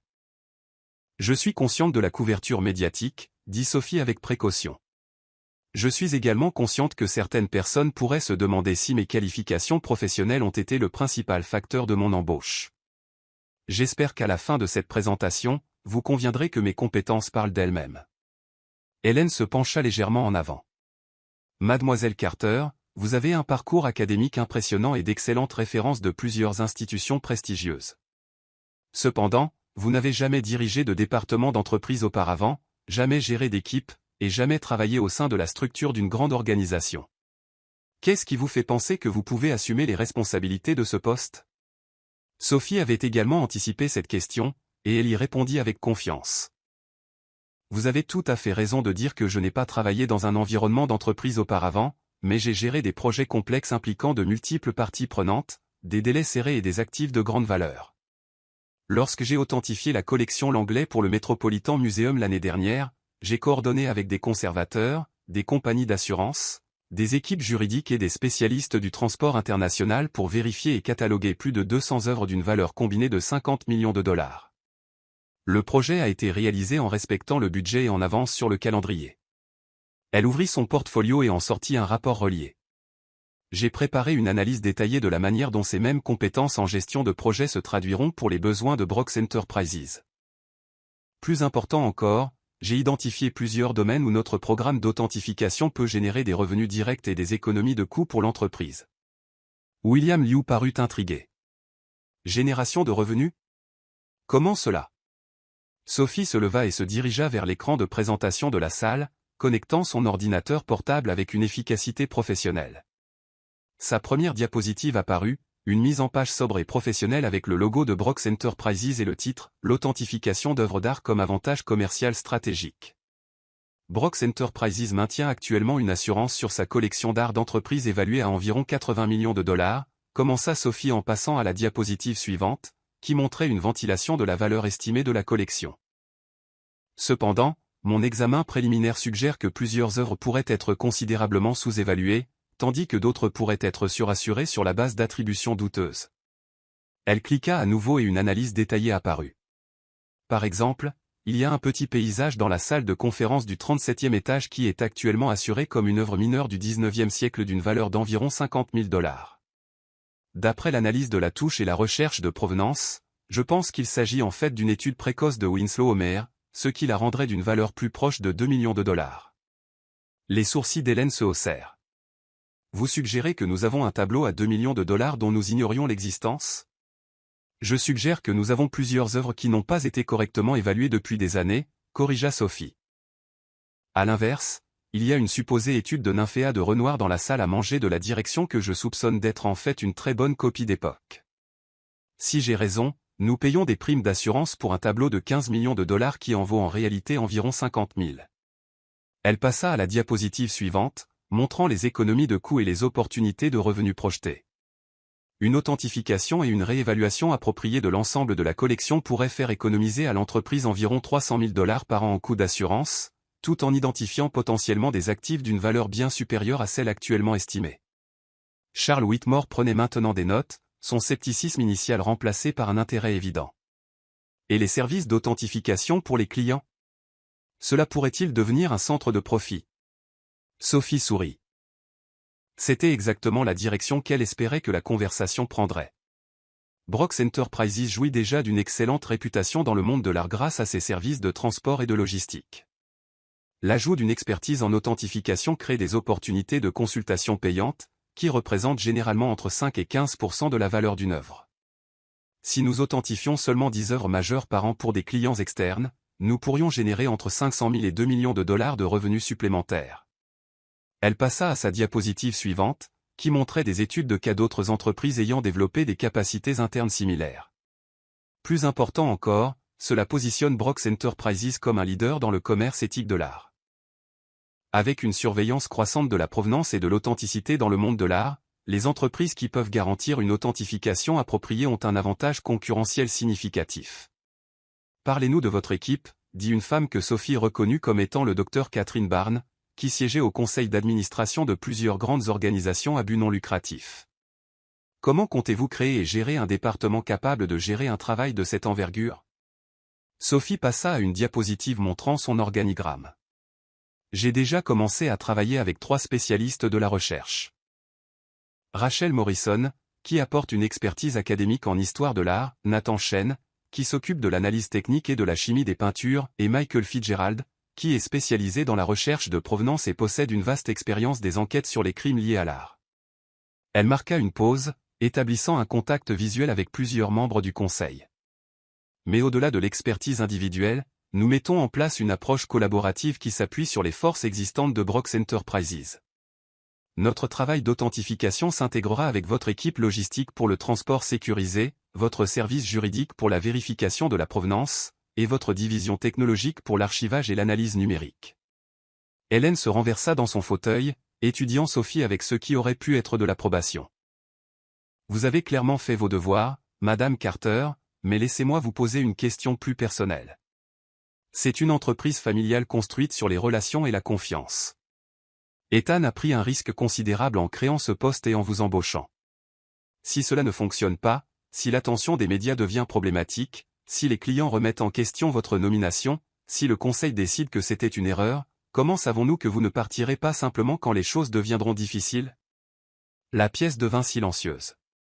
Sophie pouvait sentir tous les regards sur elle, y compris celui d'Ethan. C'était le véritable test, pas ses qualifications techniques ou son plan d'affaires, mais si elle était déterminée à mener cela à bien, quels que soient les défis. Sophie pensa à son minuscule studio, à ses prêts étudiants, à ses années de lutte pour se forger une crédibilité dans un domaine dominé par de riches collectionneurs et des gardiens institutionnels. Elle pensa à la vision du père d'Ethan de l'art comme la mémoire de la civilisation et à l'opportunité de construire quelque chose de significatif plutôt que simplement rentable. Madame Ramsay, dit-elle enfin, j'ai grandi à Sacramento où mon père enseignait l'histoire au lycée et ma mère travaillait comme bibliothécaire. J'ai payé mes études universitaires et supérieures et j'ai passé les 8 dernières années à construire ma réputation, une authentification à la fois, travaillant souvent pour des clients qui payaient en retard et me traitaient comme si j'étais jetable. Elle fit un geste vers la salle du conseil. Cette opportunité de travailler avec des ressources de classe mondiale, de créer une équipe, de contribuer à quelque chose de plus grand que de simples projets individuels. C'est tout ce pourquoi j'ai travaillé tout au long de ma carrière. Vous me demandez si je partirai quand les choses deviendront difficiles? Je peux vous promettre que cela n'arrivera pas. Je n'ai pas de fonds en fiducie sur lequel me reposer ni de relations familiales pour m'ouvrir des portes. Ce travail n'est pas seulement une opportunité pour moi. C'est l'aboutissement de tout ce pourquoi j'ai travaillé. Je n'irai nulle part. Le silence qui suivit fut profond. Sophie pouvait entendre le subtil bourdonnement du système de ventilation du bâtiment et le son lointain de la circulation 40 étages plus bas. William Liu fut le premier à parler. Ethan, vous avez mentionné que Madame Carter vous a empêché de commettre une erreur importante lors de la vente aux enchères de Sotheby's. Pouvez-vous nous en dire plus? Ethan se redressa sur sa chaise et Sophie le vit passer en mode professionnel. Le tableau sur lequel j'enchérissais, Rêve de jardin, supposément de Julian Moreau, était vendu avec une lettre d'authenticité d'un marchand respecté. La maison de vente aux enchères avait approuvé sa mise en vente. Tous les experts qui l'avaient examiné avaient validé sa provenance. Sophie l'a identifié comme un faux quelques minutes après l'avoir vu mis en vente. Comment? Demanda le docteur Barnes. Sophie répondit avant qu'Ethan ne le puisse. La touche était incompatible avec la technique documentée de Moreau à cette période. La composition de la peinture comprenait des pigments synthétiques qui n'étaient pas disponibles avant les années 1940 et les motifs de vieillissement étaient induits artificiellement plutôt qu'une détérioration naturelle. Plus important encore, ajouta Ethan, Sophie était prête à risquer sa réputation professionnelle pour empêcher une fraude, même si elle n'avait aucune obligation personnelle de le faire. Ce genre d'intégrité est exactement ce dont Brooks Enterprises a besoin à ce poste. Hélène tapota son stylo contre son bloc-notes. Madame Carter, si nous approuvons cette nomination, quel serait, selon vous, votre principal objectif pour la première année? 3 choses, dit Sophie sans hésitation. Premièrement, réaliser une authentification et une réévaluation complète de la collection d'entreprises existantes, ce qui nous donnera une base solide et générera probablement des économies de coûts immédiates. Deuxièmement, établir Brooks Enterprises comme un nom de confiance dans les services d'authentification, ce qui signifie nouer des relations avec des musées, des galeries et des collectionneurs privés. Troisièmement, créer des systèmes et des protocoles qui garantissent que chaque œuvre d'art associée à cette entreprise, que ce soit dans notre collection, transportée pour des clients ou donnée par le biais des fondations, répond aux normes les plus élevées d'authenticité et de provenance éthique. Et si vous découvrez que certaines de nos possessions actuelles sont problématiques? Demanda Charles Whitmore. Des faux, des pièces à la provenance douteuse, des œuvres qui auraient pu être pillées ou volées? Sophie croisa son regard directement.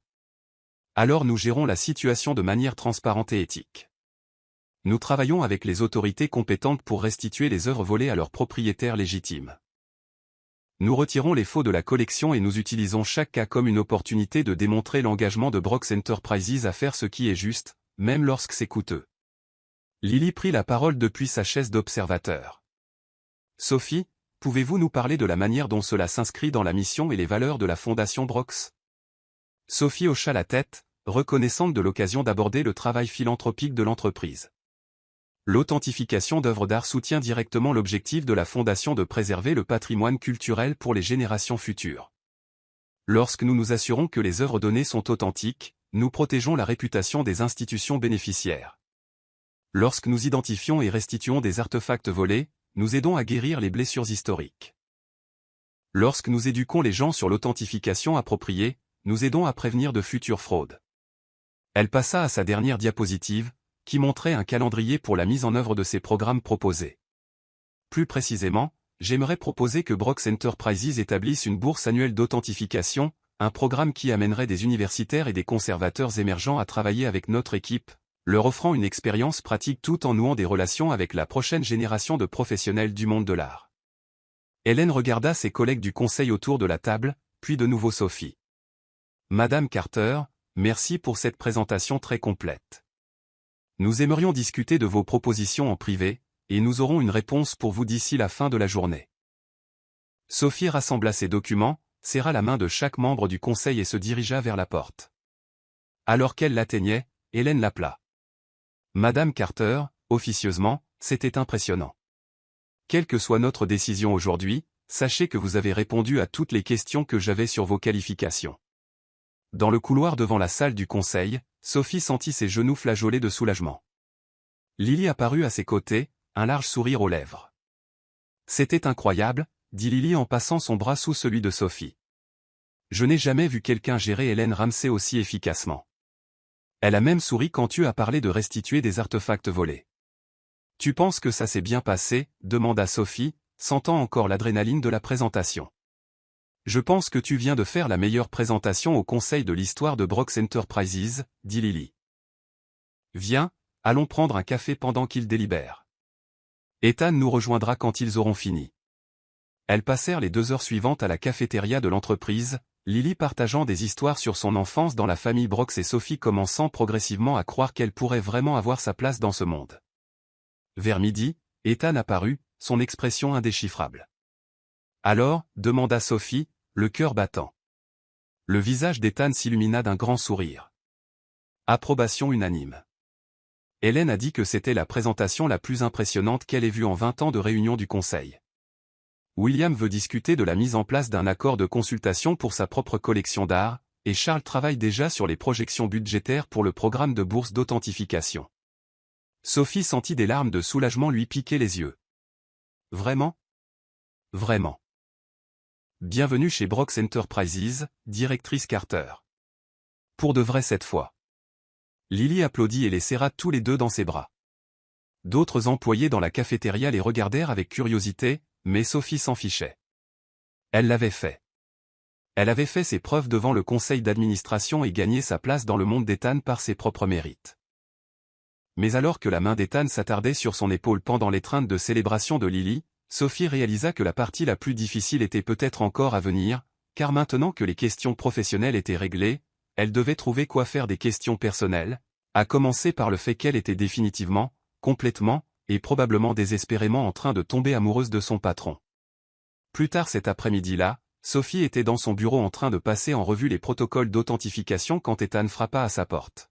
« Vous avez une minute ?» demanda-t-il. « Toujours » dit Sophie en lui faisant signe de s'asseoir. Au lieu de cela, Ethan se dirigea vers ses fenêtres, regardant l'horizon de Manhattan avec une expression qu'elle ne parvenait pas à déchiffrer.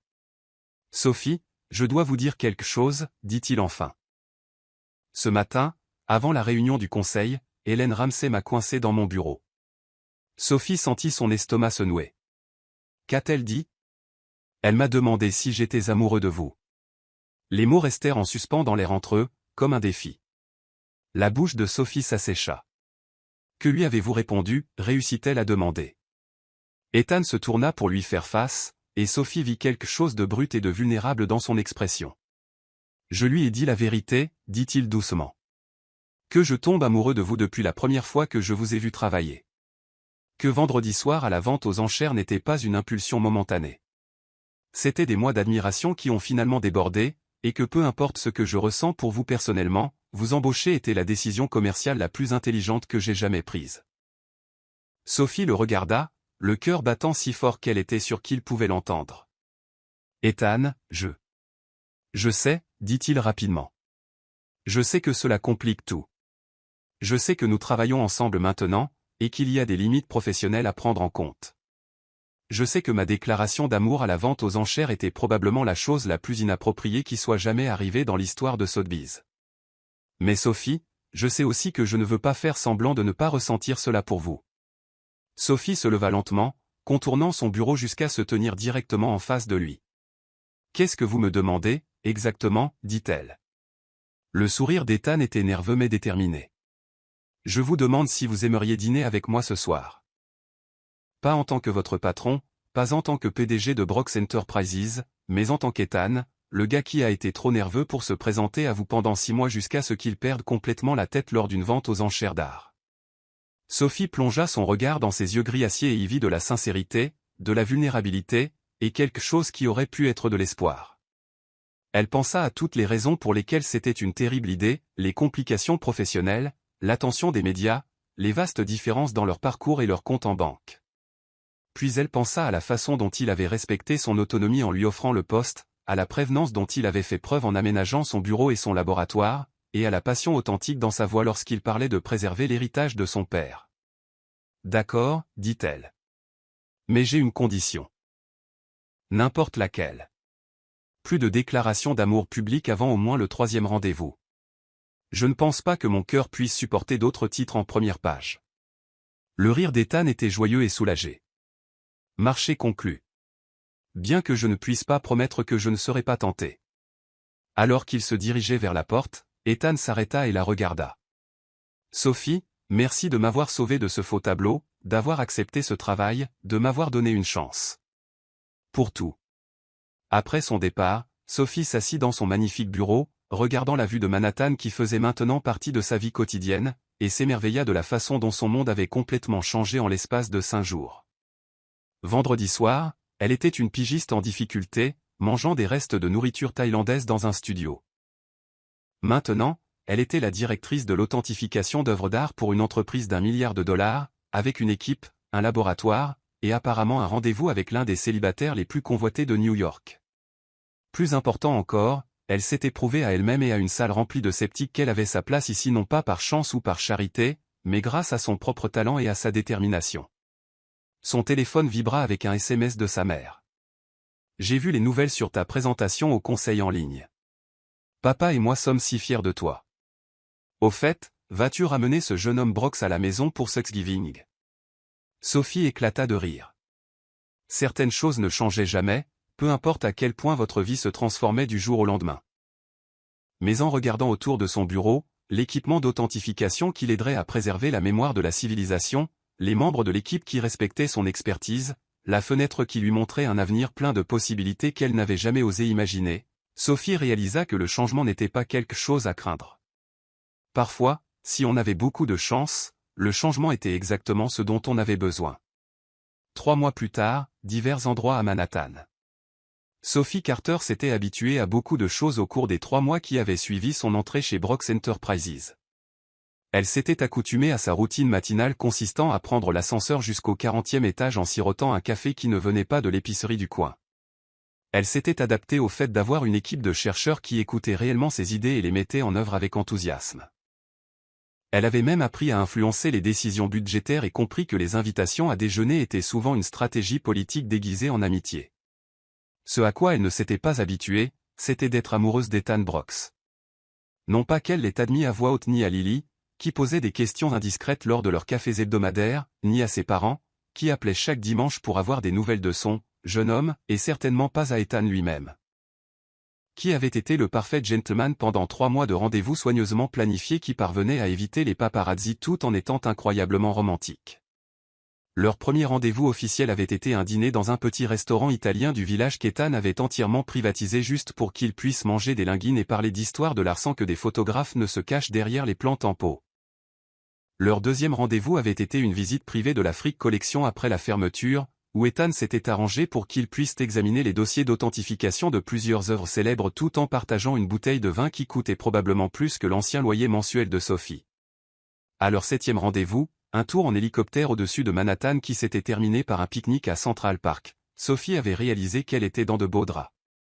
Ethan Brox n'était pas seulement beau, riche et charmant. Il était sincèrement gentil, intellectuellement curieux et passionné par les choses qui comptaient. Il se souvenait de sa commande de café préférée, posait des questions réfléchies sur son travail et parvenait d'une manière ou d'une autre à lui donner l'impression d'être la personne la plus intéressante dans n'importe quelle pièce où il se trouvait. Le problème était que leur relation existait dans une bulle soigneusement construite. Au travail, il maintenait des limites professionnelles strictes. Ethan était Monsieur Brox, elle était la directrice Carter, et leurs interactions se limitaient aux rapports d'authentification, aux réunions budgétaires et à l'occasionnelle séance de planification stratégique. En dehors du travail, ils allaient dans des endroits où l'intimité était garantie et l'attention des médias minimale. Ils avaient réussi à garder leur relation hors des tabloïds pendant 3 mois, mais Sophie commençait à avoir l'impression de vivre un conte de fées qui ne pourrait pas durer éternellement. La bulle éclata un mardi matin de décembre quand Helen Ramsey frappa à la porte du bureau de Sophie avec une expression qui ne laissait place à aucun doute. « Sophie » dit Helen en s'installant dans le fauteuil en face du bureau de Sophie avec l'autorité de quelqu'un qui prenait des décisions de direction avant même que Sophie ne soit née, il faut qu'on parle. Sophie enregistra le rapport d'authentification sur lequel elle travaillait et accorda toute son attention à Hélène. Au cours des 3 mois qui avaient suivi la présentation au conseil, elle et Hélène avaient développé un respect mutuel basé sur un perfectionnisme partagé et une appréciation pour la communication directe. Hélène était devenue une sorte de mentor, offrant des conseils sur la politique d'entreprise et partageant des histoires sur les débuts de Brooks Enterprises. « Qu'est-ce qui vous préoccupe ?» demanda Sophie. Le gala annuel de Brooks Enterprises, dit Hélène en sortant sa tablette et en faisant défiler ce qui ressemblait à des plans de table et des listes d'invités. C'est dans 3 semaines, et ce sera le plus grand événement d'entreprise de l'année. 500 invités, y compris tous les grands collectionneurs de la côte est, des représentants d'une douzaine de musées, et une couverture médiatique suffisante pour faire passer le mégala pour un dîner privé. Sophie avait entendu parler du gala. C'était l'événement philanthropique phare de Brooks Enterprises, collectant des fonds pour l'éducation artistique et les programmes de préservation culturelle. Cette année, il se tenait au Metropolitan Museum of Art, la collection d'art de l'entreprise servant de toile de fond à ce qui était essentiellement une célébration de tout ce que le père d'Ethan avait construit. Ça a l'air incroyable, dit Sophie.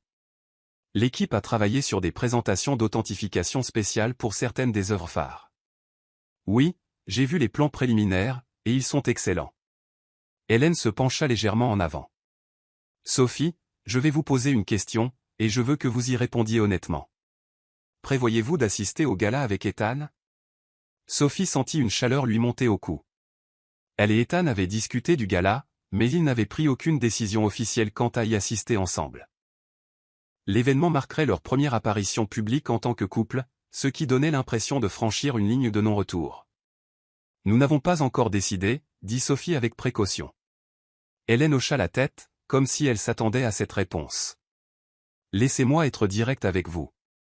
Pendant 3 mois, vous et Ethan avez réussi à garder votre relation privée, ce qui a été bénéfique pour toutes les personnes impliquées. Mais le gala est différent. C'est l'événement le plus médiatisé que Brooks Enterprises organise, et toutes les grandes publications économiques le couvriront. Si vous y assistez ensemble, votre relation devient de notoriété publique.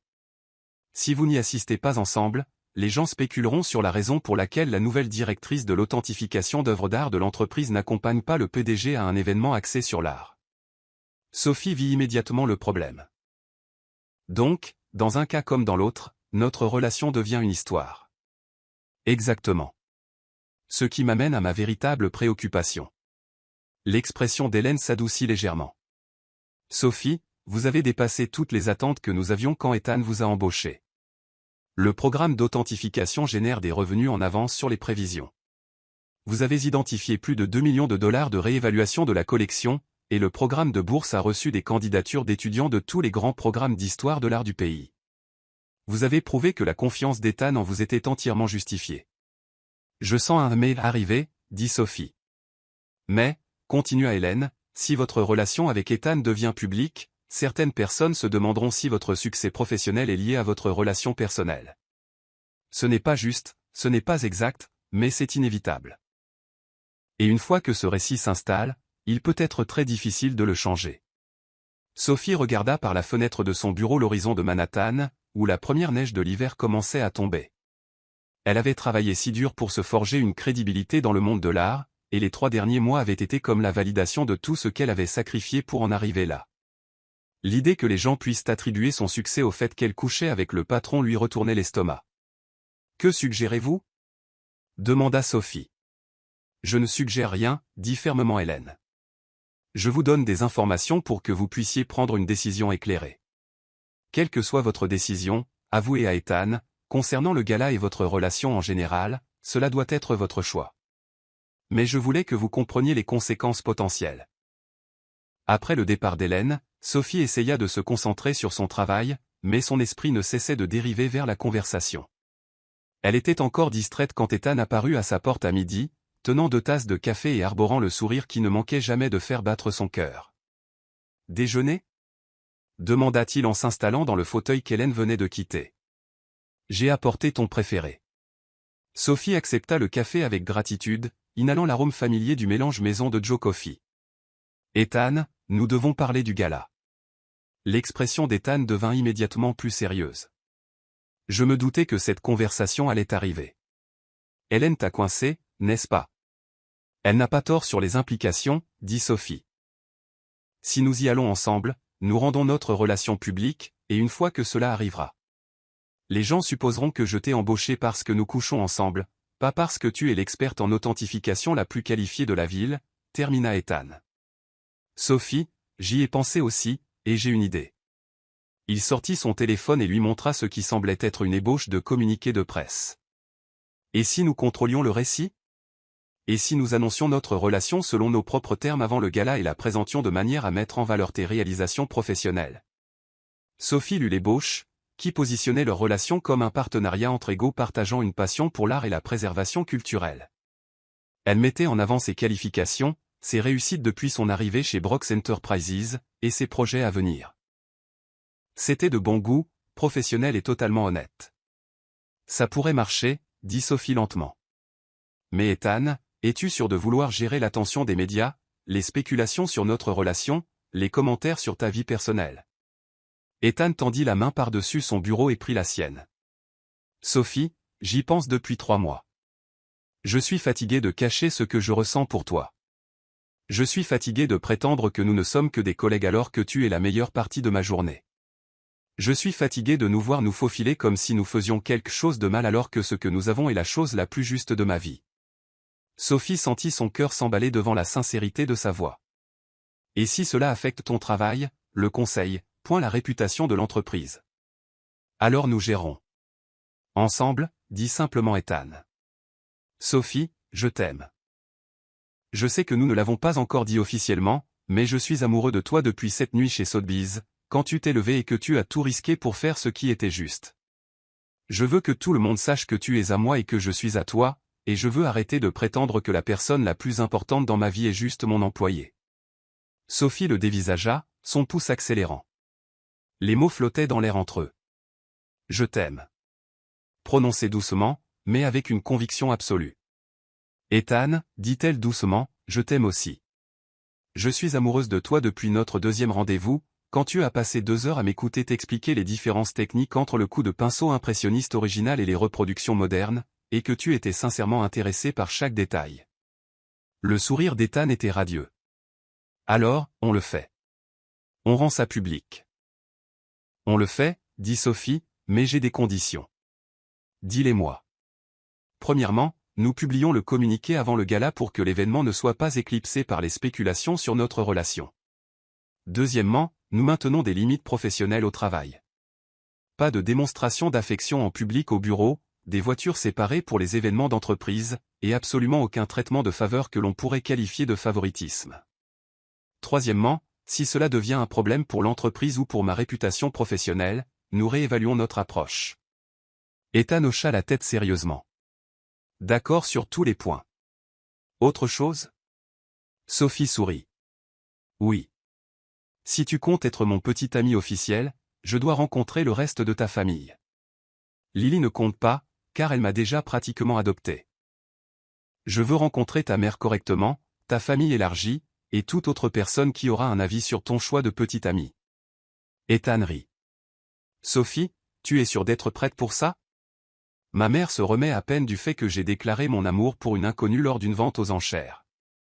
Rencontrer officiellement ma petite amie pourrait la faire passer en mode planification intensive. Je peux gérer Eleanor Brooks, dit Sophie avec une assurance qu'elle ne ressentait pas entièrement. De plus, si nous devons le faire, nous allons le faire bien. Le communiqué de presse fut publié ce vendredi après-midi, stratégiquement programmé pour le cycle d'actualité du week-end. Sophie passa le week-end à répondre aux appels de félicitations de ses amis, de sa famille et de ses contacts professionnels tout en essayant de ne pas être obsédée par la couverture médiatique. La réaction fut étonnamment positive. Le Wall Street Journal publia un article sur « La romance d'entreprise bien menée », soulignant comment Sophie et Ethan avaient maintenu des limites professionnelles tout en construisant leur relation. Le magazine Arendantic publia un profil de Sophie axé sur ses réalisations professionnelles et sa vision des pratiques d'authentification éthique.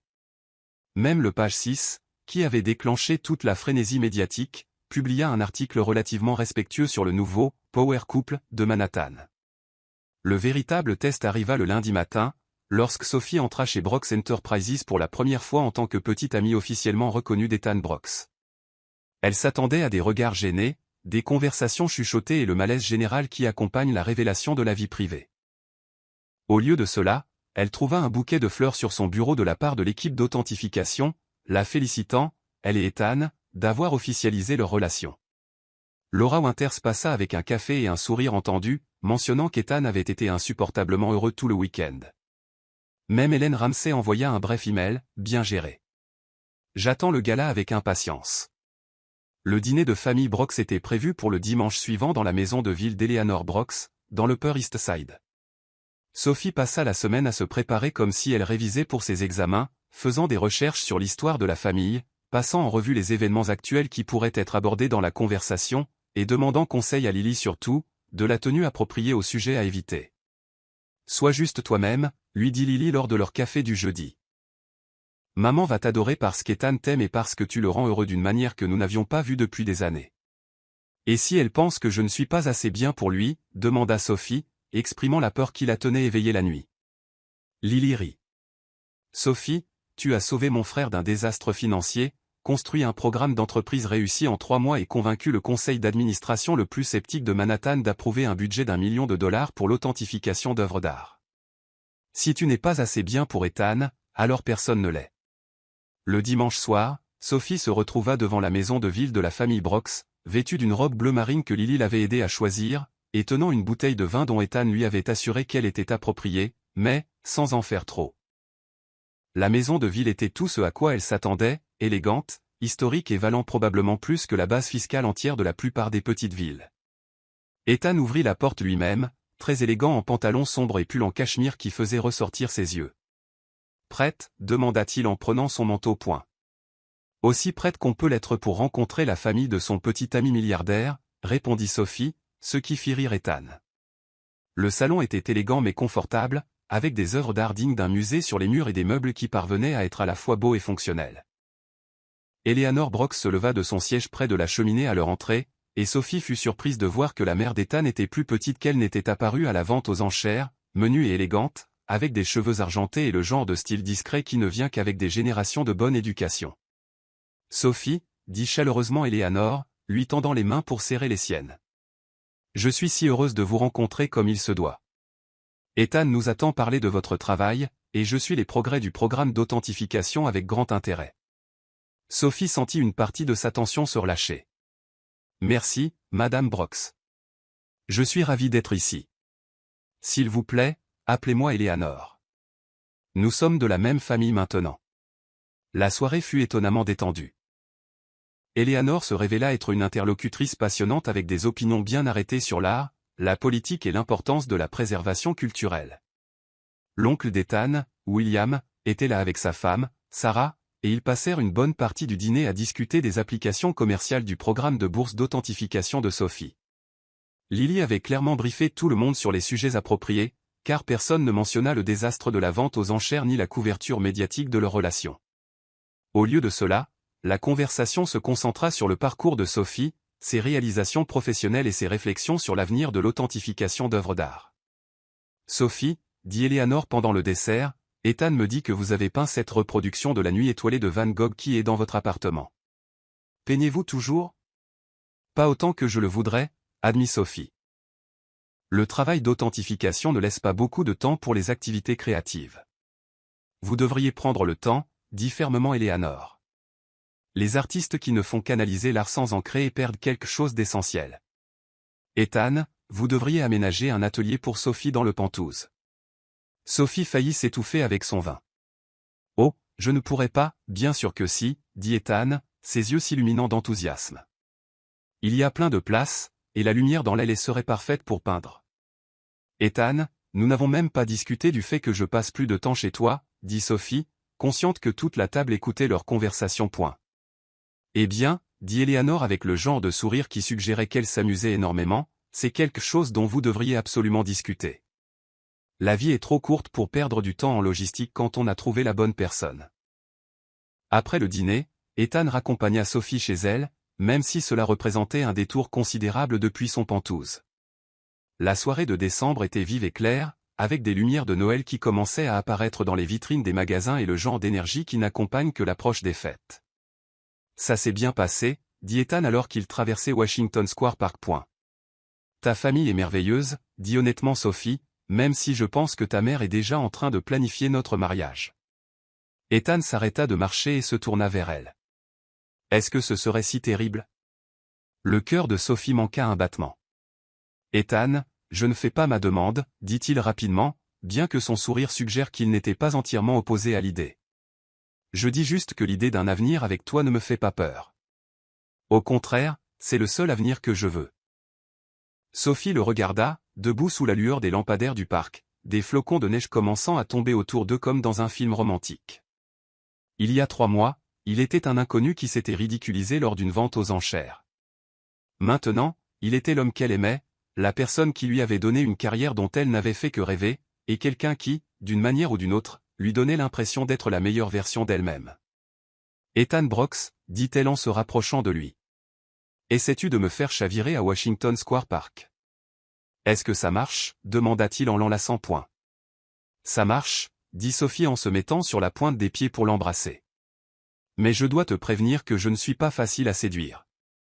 Je suis pragmatique, têtu, et j'ai des opinions bien arrêtées sur tout, de l'authentification d'art aux méthodes de préparation du café. Je sais, dit Ethan en l'embrassant en retour. Ce sont quelques-unes des choses que j'aime le plus chez toi. Le gala annuel de Brooks Enterprises eut lieu 3 semaines plus tard, un samedi soir de décembre qui ressemblait à un conte de fées hivernales. Le Metropolitan Museum of Art avait été transformé en un monde merveilleux de lumières scintillantes, d'élégants arrangements floraux et de projecteurs soigneusement positionnés qui mettaient en valeur les pièces de la collection de Brooks Enterprises exposées spécialement dans les galeries du musée. Sophie avait passé des semaines à se préparer pour l'événement, non seulement sur le plan logistique, mais aussi sur le plan émotionnel. Ce serait leur première grande apparition publique en tant que couple, la première fois qu'ils navigueraient ensemble dans un événement social de haut niveau, et la première fois qu'elle serait présentée au monde de l'art au sens large à la fois comme directrice de l'authentification d'art pour Brooks Enterprises et comme petite amie d'Ethan Brooks. Elle avait trouvé la robe parfaite, une robe bleu nuit que Lily avait insisté pour lui acheter, malgré les protestations de Sophie concernant le prix à 4 chiffres. Elle était élégante sans être tape à accent grave-l'œil, assez sophistiquée pour le lieu, et lui donnait l'impression d'appartenir à l'événement culturel le plus exclusif de Manhattan. Ethan vint la chercher à son appartement. Elle avait insisté pour se préparer chez elle plutôt que dans son penthouse, voulant maintenir un certain sens de l'indépendance, et quand il la vit, son expression rendit chaque instant de préparation valable. Sophie, dit-il, visiblement à court de mots. On dirait que j'ai ma place à ton bras au mai, demanda-t-elle en ajustant le simple collier de diamants qu'il lui avait offert pour leur 3e mois d'anniversaire. On dirait quelqu'un que j'ai une chance incroyable d'aimer, dit Ethan en lui offrant son bras. Prête pour nos grands débuts? Le musée bourdonnait déjà d'activité à leur arrivée. Sophie reconnut des visages des magazines d'art et des pages mondaines, ainsi que plusieurs experts en authentification avec qui elle avait travaillé au fil des ans. La liste des invités ressemblait à un « Who's Who » de l'élite culturelle de Manhattan, avec une généreuse pincée de célébrités, de politiciens et de chefs d'entreprise qui soutenaient les arts. Sophie Carter appela une voix familière alors qu'ils entraient dans la zone de réception principale. Le docteur Edward Langlais, l'expert en art âgé qui avait validé son intervention chez Sotheby's, s'approcha avec un large sourire. « Ma chère, vous êtes absolument radieuse. Et Ethan, félicitations d'avoir eu le bon sens de tomber amoureux de la femme la plus honnête du monde de l'art. » Sophie sentit qu'elle rougissait, mais le sourire fier d'Ethan lui donna l'impression qu'elle pouvait faire face à tout ce que la soirée pourrait lui réserver. La première heure fut un tourbillon de présentations, de félicitations et de conversations sur le succès du programme d'authentification. Sophie se retrouva à discuter de techniques d'analyse avec des conservateurs de musées, à partager des anecdotes sur des découvertes récentes avec des collectionneurs privés et à répondre aux questions sur le programme de bourse d'aspirants historiens de l'art. « Tu es très à l'aise avec ça », murmura Ethan lors d'un bref moment de calme alors qu'il se déplaçait entre les galeries. « Avec quoi » demanda Sophie, acceptant une coupe de champagne d'un serveur qui passait. Être le centre de l'attention sans que ça te monte à la tête. Parler de ton travail avec passion mais sans arrogance. Faire en sorte que chaque personne que tu rencontres se sente comme la personne la plus intéressante de la pièce. Ethan marqua une pause à côté d'une vitrine éclairée présentant le paysage de Winslow Homer que Sophie avait identifié et authentifié. Être exactement qui tu es, quel que soit le contexte. Sophie regarda autour d'elle dans la galerie. Les invités soigneusement vêtus admirant des œuvres d'art valant des millions de dollars. L'éclairage sophistiqué qui donnait même aux pièces mineures une allure de musée. Les signes subtils indiquant que Brooks Enterprises avait rendu tout cela possible grâce à son travail philanthropique. Ethan, dit-elle doucement, il y a 3 mois, je mangeais des plats à emporter seul dans mon studio, en m'inquiétant de payer mon loyer. Maintenant, je suis au Met, portant une robe qui coûte plus cher que ma voiture, à discuter de techniques d'authentification avec des gens dont je lisais les noms dans les magazines d'art. Parfois, j'ai l'impression de vivre la vie de quelqu'un d'autre. Ethan prit sa main, entrelaçant leurs doigts dans un geste qui semblait naturel malgré le cadre formel. Sophie, ce n'est pas la vie de quelqu'un d'autre. C'est ta vie. Tu as mérité chaque parcelle de tout ça. Le poste, le respect, la reconnaissance. La seule chose que tu n'as pas mérité, c'est que je tombe amoureux de toi, mais ça, c'était inévitable dès le départ. Avant que Sophie ne puisse répondre, Hélène Ramsey s'approcha avec quelqu'un que Sophie ne reconnut pas, une femme dans la cinquantaine portant une robe émeraude qui coûtait probablement plus cher qu'une voiture. Sophie, Ethan, dit Hélène avec le genre de sourire qui suggérait de bonnes nouvelles. J'aimerais vous présenter le Dr Margaret Whitfield de la Smithsonian Institution. Elle suit le travail du programme d'authentification avec grand intérêt. Le Dr Whitfield lui tendit la main avec un enthousiasme évident. Mademoiselle Carter, j'espérais vous rencontrer toute la soirée. Nous observons vos techniques d'authentification, en particulier votre travail sur l'attribution du Morrow qui a évité l'incident de Sotheby's. Nous sommes en train de revoir nos propres protocoles d'authentification, et nous aimerions discuter d'un éventuel contrat de consultation. Sophie sentit un frisson de fierté professionnelle. Le Smithsonian voulait travailler avec elle, non pas parce qu'elle sortait avec Ethan Brooks, mais en raison de sa réputation professionnelle. Je serais honoré d'en discuter, dit Sophie. Le programme d'authentification est toujours à la recherche d'opportunités de collaborer avec des institutions qui partagent notre engagement envers la rigueur académique. Alors que le Dr Whitfield s'éloignait pour se mêler aux autres invités, Hélène serra le bras de Sophie. Tu vois, c'est pour ça que nous savions que l'instinct d'Ethan était le bon à ton sujet. Ta réputation professionnelle repose entièrement sur tes propres mérites. La soirée se poursuivit avec un dîner formel, des discours sur l'importance de l'éducation artistique et une vente aux enchères de pièces données qui rapporta plus de 2 millions de dollars pour les programmes de préservation culturelle de la Fondation Brooks. Sophie se retrouva à la table d'honneur, assise entre Ethan et un éminent directeur de musée, qui passa la majeure partie du dîner à la sonder sur les tendances émergentes en matière de technologie d'authentification d'art. Pendant le dessert, Ethan se leva pour faire un discours sur le travail de la Fondation et l'importance de soutenir les jeunes chercheurs dans les arts. Sophie le regarda capter l'attention de 500 invités avec une confiance facile, parlant avec passion de l'héritage de son père et de l'engagement de l'entreprise envers la préservation culturelle. Enfin, dit Ethan, son regard trouvant celui de Sophie à travers la salle bondée, je veux remercier quelqu'un qui incarne tout ce que notre programme d'authentification représente. Il y a 3 mois, Sophie Carter a risqué sa réputation professionnelle pour empêcher une fraude qui aurait pu coûter non seulement de l'argent, mais aussi de la crédibilité à toutes les personnes impliquées dans cette transaction. Depuis qu'elle a rejoint Brooks Enterprises, elle a bâti un programme qui devient déjà un modèle de pratique d'authentification éthique dans toute l'industrie. La salle éclata en applaudissements, et Sophie sentit des larmes lui piquer les yeux alors qu'Ethan continuait. Mais plus que cela, Sophie nous a rappelé à tous pourquoi ce travail est important. L'art n'est pas seulement une question de beauté ou de valeur d'investissement, il s'agit de préserver les histoires qui définissent notre civilisation et de s'assurer que ces histoires sont authentiques, qu'elles sont racontées honnêtement, qu'elles sont protégées pour les générations futures. C'est un travail qui vaut la peine d'être fait, quel qu'en soit le coût. Ethan leva sa coupe de champagne, et 500 invités suivirent son exemple. À Sophie Carter, et au principe que certaines choses comptent plus que les marges bénéficiaires. Le toast fut tonitruant, et Sophie se sentit submergée par la reconnaissance, le respect et l'affection sincère qu'elle vit sur les visages autour d'elle. Mais surtout, elle se sentit submergée par l'amour qu'elle vit dans les yeux d'Ethan alors qu'il la regardait depuis le podium. Après la fin du programme officiel, les invités retournèrent dans les galeries pour danser et poursuivre les conversations. Sophie se retrouva séparée d'Ethan par des sympathisants et des contacts professionnels, mais elle pouvait le voir de l'autre côté de la salle, également entouré de gens voulant discuter affaires ou simplement le féliciter pour le succès de la soirée. Sophie appela une voix derrière elle. Elle se tourna pour trouver Charles Whitmore, le directeur financier, qui avait été sceptique lors de sa présentation au Conseil. Charles, dit-elle chaleureusement, j'espère que vous appréciez la soirée. Énormément, Sophie. Je voulais m'excuser pour mes questions lors de votre présentation au conseil. J'étais préoccupé par les implications financières de la création de votre poste, mais je dois admettre que vous avez dépassé toutes les projections dont nous avions discuté. Sophie sourit. Aucune excuse n'est nécessaire. Vous faisiez votre travail, en vous assurant que les ressources de l'entreprise étaient utilisées à bon escient. Je respecte cela. Eh bien, vous avez certainement prouvé que l'investissement d'Ethan dans le programme d'authentification était l'une des décisions les plus intelligentes qu'il ait prises en tant que PDG.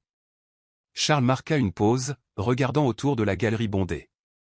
Sophie, puis-je vous poser une question personnelle? Bien sûr. Pensez-vous que vous auriez accepté ce poste si Ethan n'avait pas fait cette déclaration à la vente aux enchères, si vous aviez simplement été contacté par les canaux professionnels normaux? Sophie considéra sérieusement la question. Honnêtement, je ne sais pas. J'aurais peut-être été trop intimidé par l'environnement de l'entreprise, trop inquiète de savoir si j'avais ma place dans ce monde. L'approche non conventionnelle d'Ethan pour m'offrir le poste m'a forcé à envisager des possibilités que je n'aurais peut-être pas eu la confiance de poursuivre autrement. Charles hocha la tête, pensif. Donc, d'une certaine manière, sa déclaration impulsive chez Sotheby's a conduit exactement au résultat dont Brooks Enterprises avait besoin.